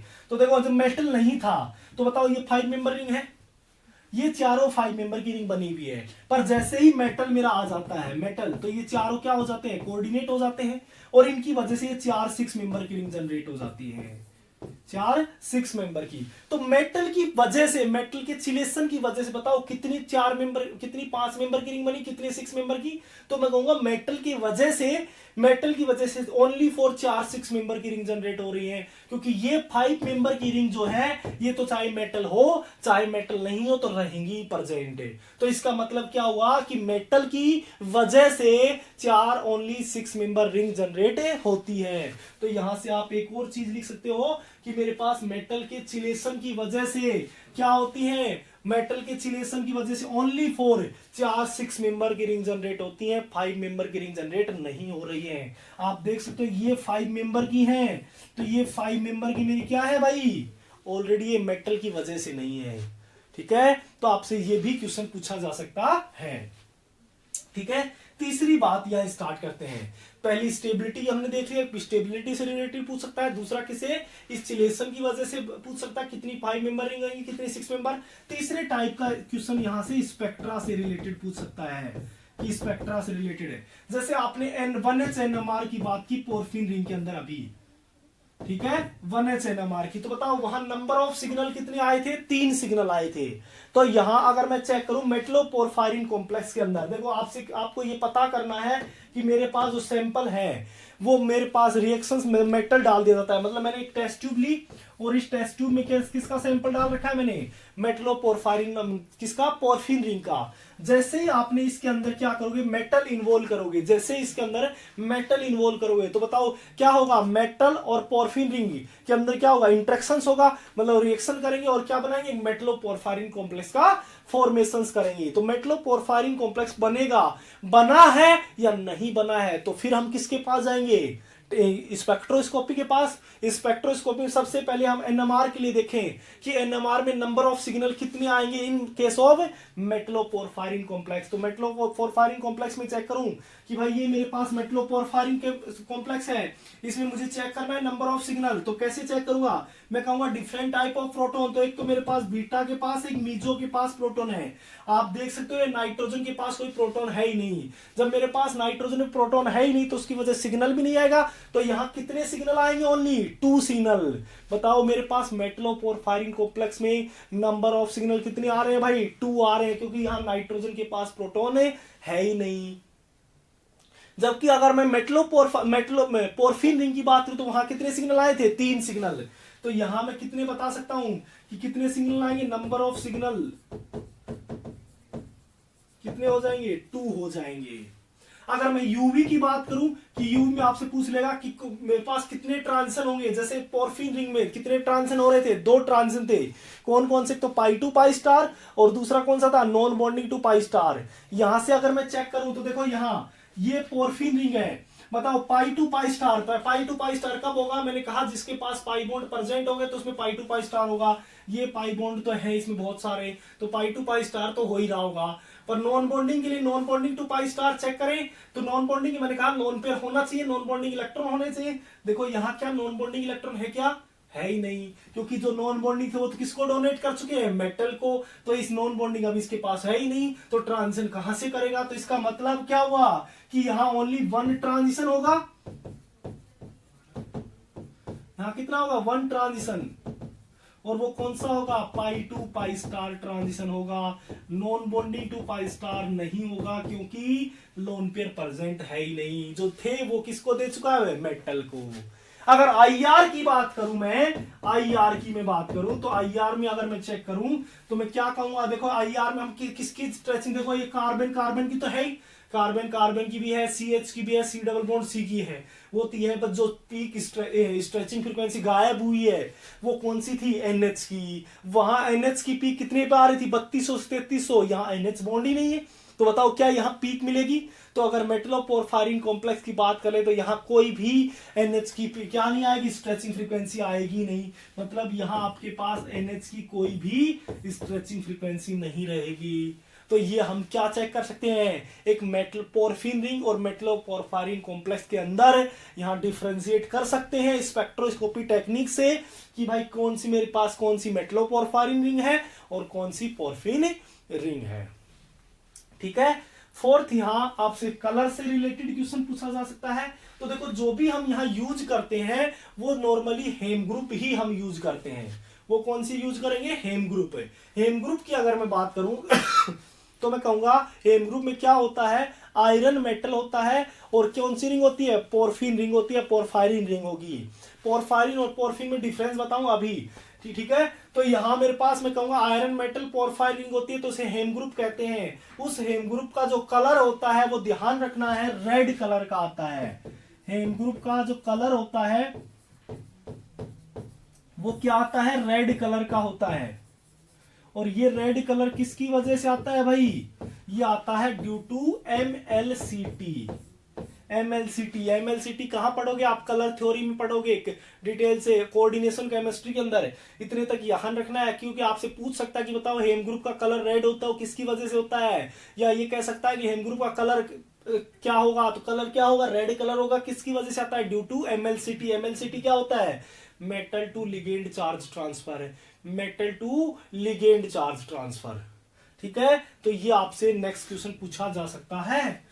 ठीक है, अब बताओ इसमें कोई अगर प्रॉब्लम है तो पूछ सकते हो भाई फटाफट, इससे रिलेटेड अगर कोई भी प्रॉब्लम है तो पूछ सकते हो, इससे रिलेटेड अगर कोई प्रॉब्लम है तो पूछ सकते हो भाई।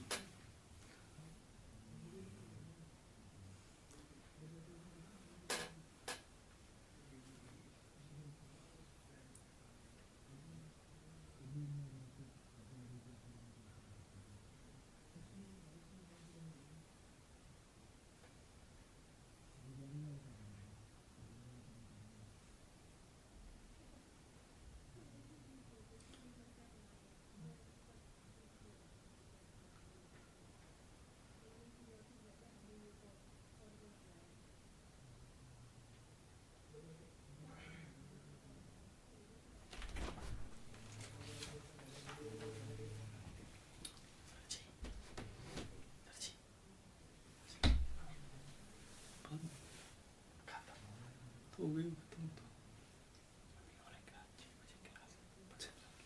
ठीक है, कल छोड़ो। मैं बताओ अगर कोई प्रॉब्लम है तो फटाफट।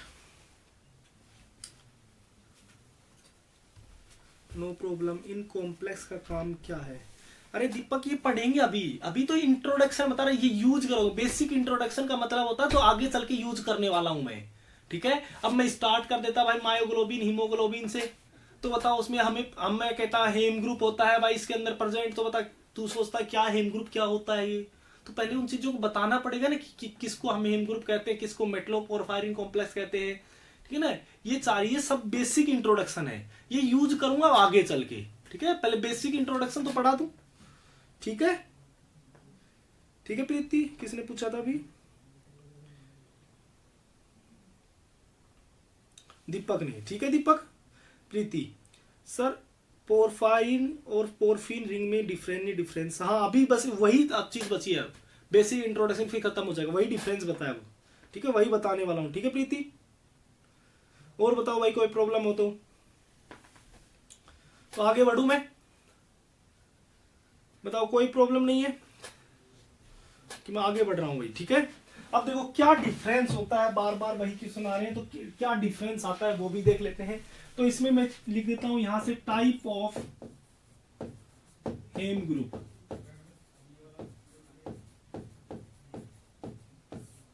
टाइप ऑफ हेम ग्रुप, अगर मैं टाइप ऑफ हेम ग्रुप की बात करूं कि कितने टाइप के, तो यहां 4 टाइप के हेम ग्रुप होते हैं। देखो 4 टाइप के अगर हेम ग्रुप की बात करूंगा तो ये मेरे पास क्या थी, पोरफिन रिंग थी।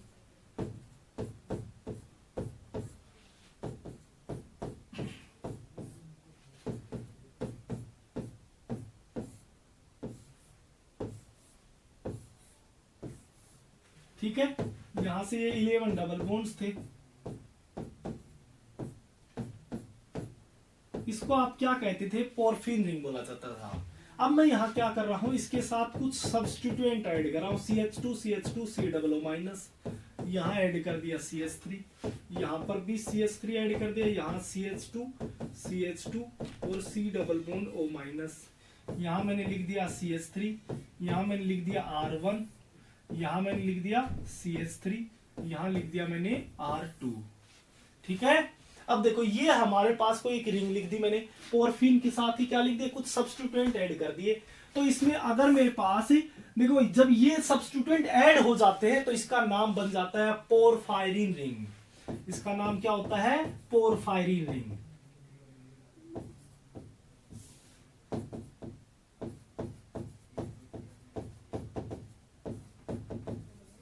पोरफायरिन रिंग कब होता है, अगर विदाउट सब्स्टिट्यूएंट होता है तो पोरफिन रिंग, अगर विद सब्स्टिट्यूएंट होता है तो इसे क्या कहा जाता है, पोरफायरिन रिंग। जनरली जैसे हमारी बॉडी में मायोग्लोबिन हो गया, हीमोग्लोबिन हो गया, तो हीमोग्लोबिन में जो हेम ग्रुप होता है उसमें यही विद सब्स्टिट्यूएंट वाला ही होता है। ठीक है, जिसे पोरफायरिन रिंग कहा जाता है। ठीक है, पोरफिन रिंग क्या होता है, without substituent, porphyrin ring with substituent. ठीक है, तो अब यहां से अगर इसे टाइप्स की बात करूं कि R1 और R2 मैंने क्यों लिखा, तो यहाँ R1 और R2 की अगर मैं बात करूं तो मैंने कहा ये 4 टाइप के होते हैं। तो ये मेरे पास फर्स्ट टाइप जो होता है वो होता है हेम ग्रुप ए।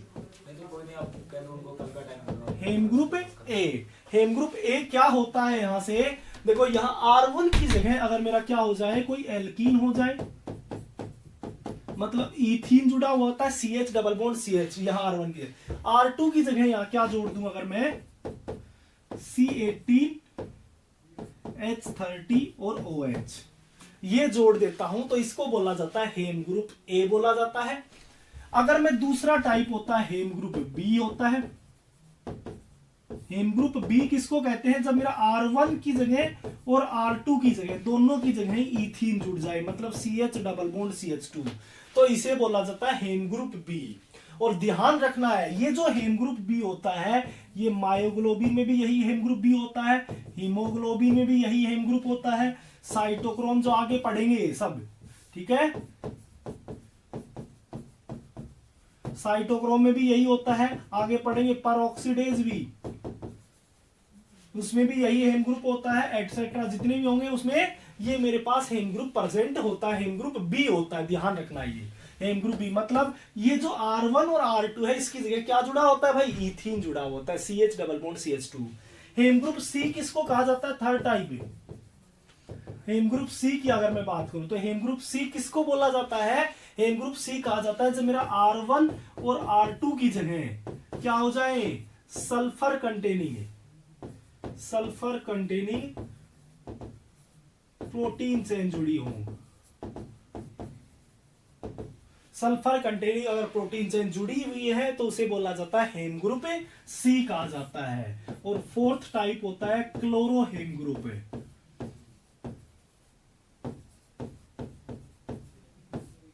उसे बोला जाता है अगर R1 की जगह क्या हो जाए भाई, CHO जुड़ जाए और R2 की जगह क्या जुड़ जाए, यहां से आपके पास इथीन जुड़ जाए, मतलब CH डबल बॉन्ड CH2, तो इसे बोला जाता है क्लोरो हेम ग्रुप है।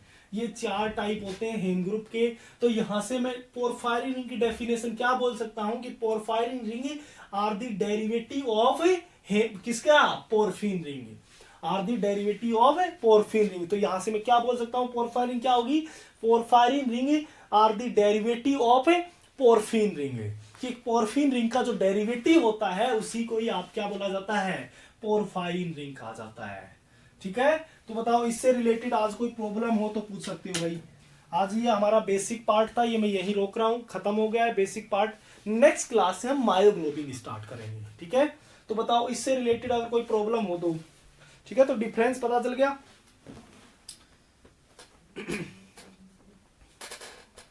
सर मेटलोपोरफायरिन रिंग में कितनी रिंग होंगी, अरे पिंकी वही तो बता है, मेटलोपोरफायरिन रिंग में ये पूछा जाता है कितने 5 मेंबर की रिंग होगी, कितने 6 मेंबर की रिंग होगी,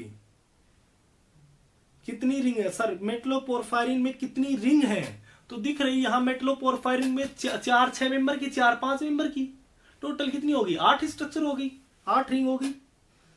ठीक है, ठीक है पिंकी, नेहा ने मेटलोपोरफायरिन में NMR सिग्नल दोबारा बताना सर। देखो मेटलोपोरफायरिन की बात करें तो यहां मेटलोपोरफायरिन ये स्ट्रक्चर है। ठीक है, ये स्ट्रक्चर मेटलोपोरफायरिन है। किसने पूछा है, नेहा ने। नेहा इधर ध्यान दो। तो देखो यहां मेरे पास मेटलोपोरफायरिन रिंग है, तो इसमें मेरे पास कितने हैं, यहां चेक करना है नंबर ऑफ सिग्नल। तो सिग्नल कैसे चेक करते हैं, डिफरेंट टाइप ऑफ प्रोटोन, मतलब प्रोटोन मतलब हाइड्रोजन देखने हैं तुम्हें। तो देखो यहां एक तो बीटा पोजीशन पे हाइड्रोजन है, एक मीजो पोजीशन पे हाइड्रोजन है, अल्फा पोजीशन कोई हाइड्रोजन है नहीं। नाइट्रोजन का जो हाइड्रोजन मिल रहा था वो अब है ही नहीं मेटलोपोरफायरिन कॉम्प्लेक्स के अंदर। तो यहां 2 ही टाइप के बताओ हाइड्रोजन है, नया 2 ही टाइप के अगर हाइड्रोजन है तो इसका मतलब क्या हुआ, मेरे पास नंबर ऑफ सिग्नल कितने आएंगे, 2 आएंगे, क्योंकि यहां तीसरे टाइप का है ही नहीं। वहां मेरे पास पोरफिन रिंग या पोरफायरिन की बात करते तो उसमें मेरे पास तीसरा सिग्नल आ जाता था, वो कौन सा था, नाइट्रोजन के पास जो हाइड्रोजन था, नाइट्रोजन के पास जो हाइड्रोजन था उसका सिग्नल आ जाता था। ठीक है, यहां नाइट्रोजन के पास हाइड्रोजन है ही नहीं।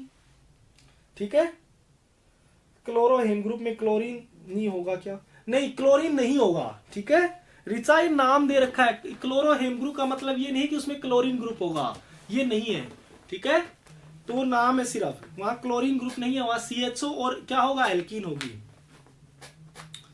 ठीक है रिचा। हाँ ममता रेगुलर ही होंगी क्लास, ठीक है, टेंशन ना लो इसकी। बताओ और कोई प्रॉब्लम हो तो।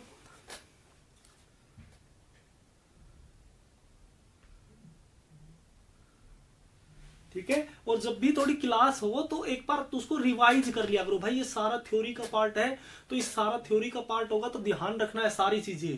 तो जब भी क्लास होगी तो अगली बार जब क्लास होगी बायोइनऑर्गेनिक तो एक बार रिवाइज जरूर कर लेना पिछली, क्योंकि यही चीजें मैं आगे इन्वॉल्व करूंगा, यूज करूंगा अब, ठीक है। बेसिक पार्ट के तक मैं रोक रहा हूं यहाँ, ठीक है। तो आज हम क्लास यहीं रोक रहे हैं, ठीक है, नेक्स्ट क्लास में मिलेंगे, ठीक है भाई, ओके बाय।